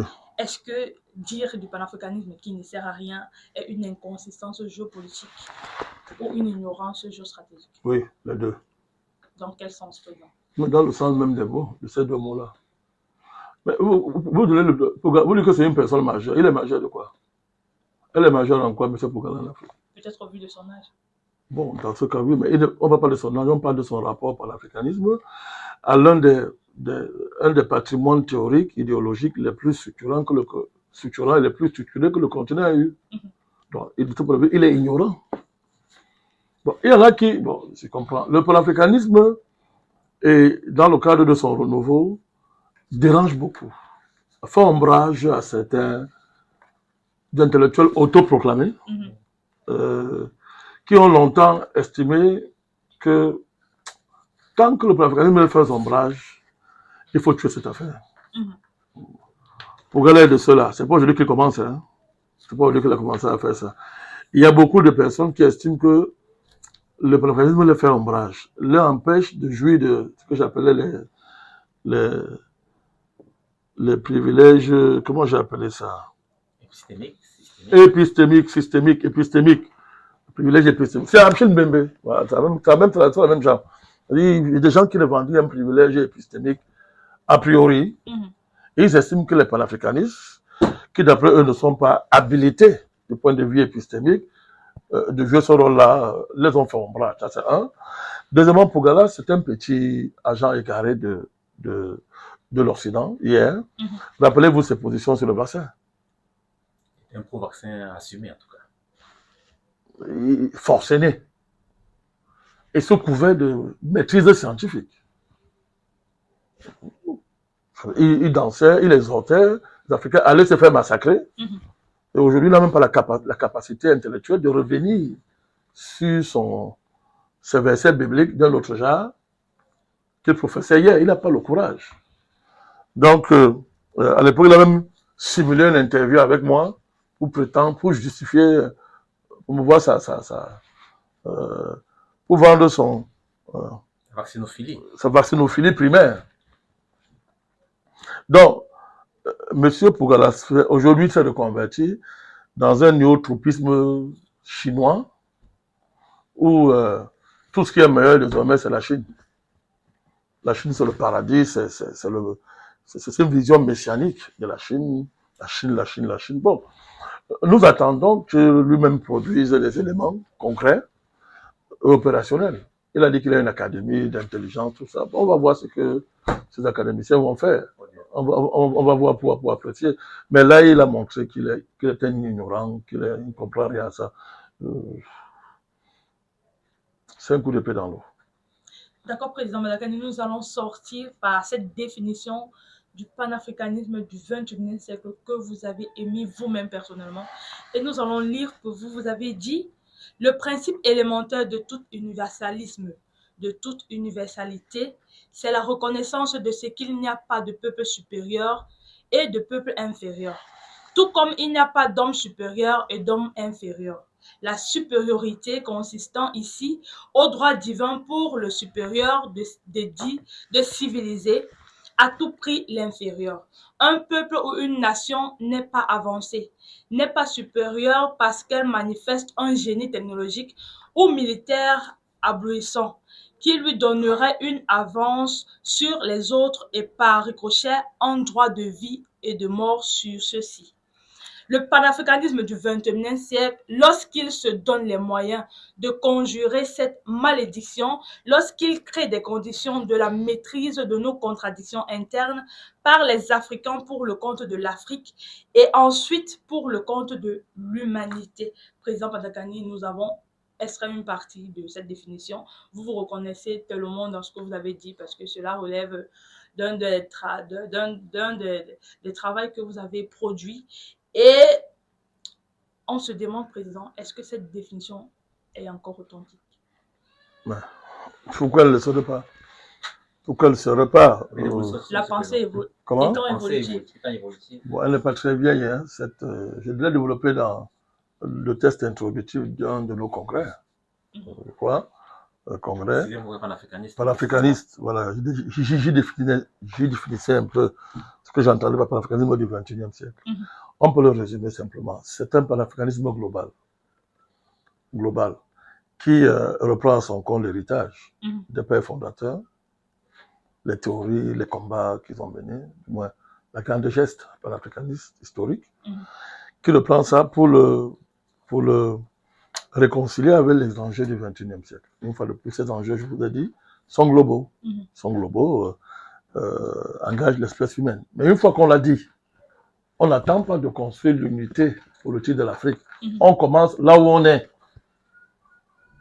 C'est d'autant plus possible aujourd'hui à la faveur des réseaux sociaux, à la faveur des frontières qui ont quasiment disparu par la révolution numérique qui a rétréci les frontières à tout point de vue.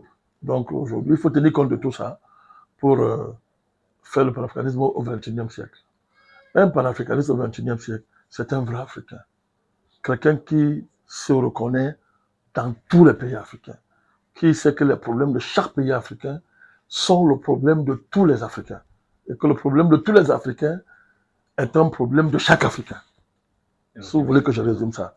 Voilà, quand il a compris ça, comme je l'ai dit, il se situe dans l'horizon de l'espèce humaine. Celui-là est, comment on dit, il est dans le panafricanisme au XXIe siècle et il fait du panafricanisme du XXIe siècle. Merci, Monsieur le Président Malakani. C'est ces mots que nous allons mettre un terme à cette édition spéciale qui a pris plus d'une trente, Monsieur le Président Malakani. Vous avez démontré, si le besoin était encore nécessaire, que vous êtes quand même pionnier, Monsieur le Président Malakani, parce qu'en 1h30, vous avez réussi à donner au panafricanisme davantage de consistance. Et ceux qui avaient encore des éléments de confusion, je pense, ils sont suffisamment éclairés devant Monsieur le Président Malakani. Pour vous, le groupe panafricaniste, par la puissance de son discours, a fait chuter la France de son piédestal géopolitique, en lui ôtant les moyens qui autrefois servaient à sa puissance et à sa prétention parmi les puissances. Les événements du Bénin ont obligé la France à renoncer à la stratégie de Macron d'invisibilité, d'intimité, pour que la France retrouve ses vieilles habitudes, c'est-à-dire le réflexe colonial direct qu'elle a pratiqué pendant plusieurs siècles, Monsieur le Président Malakani. Tout à fait. L'évolution de la situation stratégique au Bénin nous oblige à évaluer avec rigueur la diversification des partenariats que nous avons entamés avec les pays africains dans leur capacité à garantir concrètement et véritablement la stabilité des pays africains qui les consentent. Tout à fait. L'Afrique ne peut pas continuer à être le champ de progression des puissances stratégiques, car l'Afrique doit pouvoir inventer même sa voie. Le panafricanisme seul apporte une réponse pertinente à cette impasse stratégique qui est notamment l'obligation pour les pays africains pour souffler, pour respirer un peu de constantité stratégique. Le panafricanisme est une alternative de civilisation au chaos global orchestré par l'Occident depuis plusieurs siècles, Monsieur le Président. Maintenant, ça fait 5 siècles que l'Occident organise le chaos comme il veut, quand il veut, et sur ses intérêts à lui.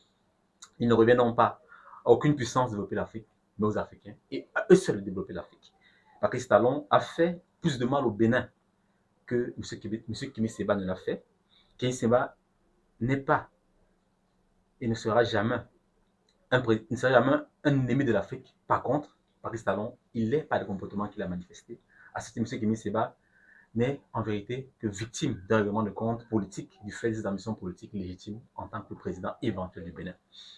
Ce président, vous avez dit clairement que vous avez perçu très tôt les incohérences du congrès de Lomé, et quand vous étiez au Mali à l'époque, et vous avez donc trouvé très, très opportun que ne vous soit pas adressé un quatrième impression pour participer à ce sommet-là, à ce congrès-là, qui pour vous n'a pas réussi à produire un contenu pertinent. Le contenu est certes panafricaniste, mais le contenu est très loin du panafricanisme, M. le Président Malakani. La dynastie des Yadema est illégitime pour prétendre à une dynastie panafricaniste. Le panafricanisme pragmatique qui est évoqué par le président Faure-Gnassingbé Eyadema n'est en réalité qu'un slogan creux, car son ami Alain Foka, avec qui il assume sa proximité, est objectivement un agent de la France et qui, à présent, pour l'instant encore, n'a pas démissionné de RFI. Mais alors, Eyadema est dans une logique de duplicité idéologique, prétendant être panafricaniste, alors que dans les faits, il est très loin de l'être. M. Faure-Eyadema regarde le panafricanisme avec intérêt, mais il n'est pas encore panafricaniste. Je lui souhaite, vous le souhaitez, M. le Président Malakani, de le devenir, mais pour l'instant, il en est encore très loin. La distance entre lui et le panafricanisme est encore très longue. Il faudra peut-être des mois, peut-être des années pour y parvenir. On le souhaite en tout cas, M. le Président Malakani.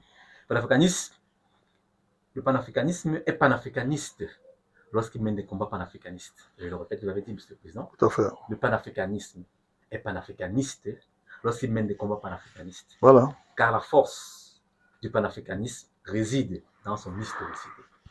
Chaque grande figure panafricaniste a associé un ensemble d'actions posées qui ont démontré la pertinence de son choix idéologique. Tout à fait. Là-dessus, les États-Unis, selon vous, dans le règlement acquis dans la RDC, interpellent les panafricanistes qui ne peuvent se contenter de ce qu'on leur propose. L'accord minerai contre sécurité proposé par les États-Unis est un accord au rabais qui doit pouvoir être débattu de fond en comble. Cela impose donc l'urgence de la pensée globale pour le panafricanisme, qui se pose d'ailleurs avec une acuité de plus en plus optimisée. Pour vous, M. le Président Malakani, pour le salut de l'Afrique, il n'y a pas deux solutions. La seule solution, elle est unique, c'est le panafricanisme, qui doit être élevé au niveau de la pensée globale. M. le Président Malakani va ainsi indiquer quelques éléments de votre réflexion, de vos échanges, et nous pensons que ceux qui nous écoutent, M. le Président Malakani, ont clairement compris cette idée que vous avez développée, M. le Président Malakani. Nous voulons vous dire merci pour ce temps d'échange et pour cette clarté dans la lutte, clarté dans les arguments que vous avez développés, M. le Président Malakani. Merci beaucoup, M. le Président Malakani. Nous voulons dire merci à Mme Bedingele qui a été avec nous pendant plus de temps. Merci, Mme Bedingele. Merci à vous. On vous entend à peine, M. le Président. Merci à vous aussi, cher Ghislain, pour ce moment d'échange avec le président Malakani. Disons merci à l'équipe de Production Diffusion qui a donné du meilleur d'elle, comme chaque fois. Comme d'habitude. Diffuser cette émission en direct comme elle l'a fait. Et enfin, nous regardons vers nos écrans et nous disons merci aux internautes qui ont été très nombreux comme d'habitude à nous écouter.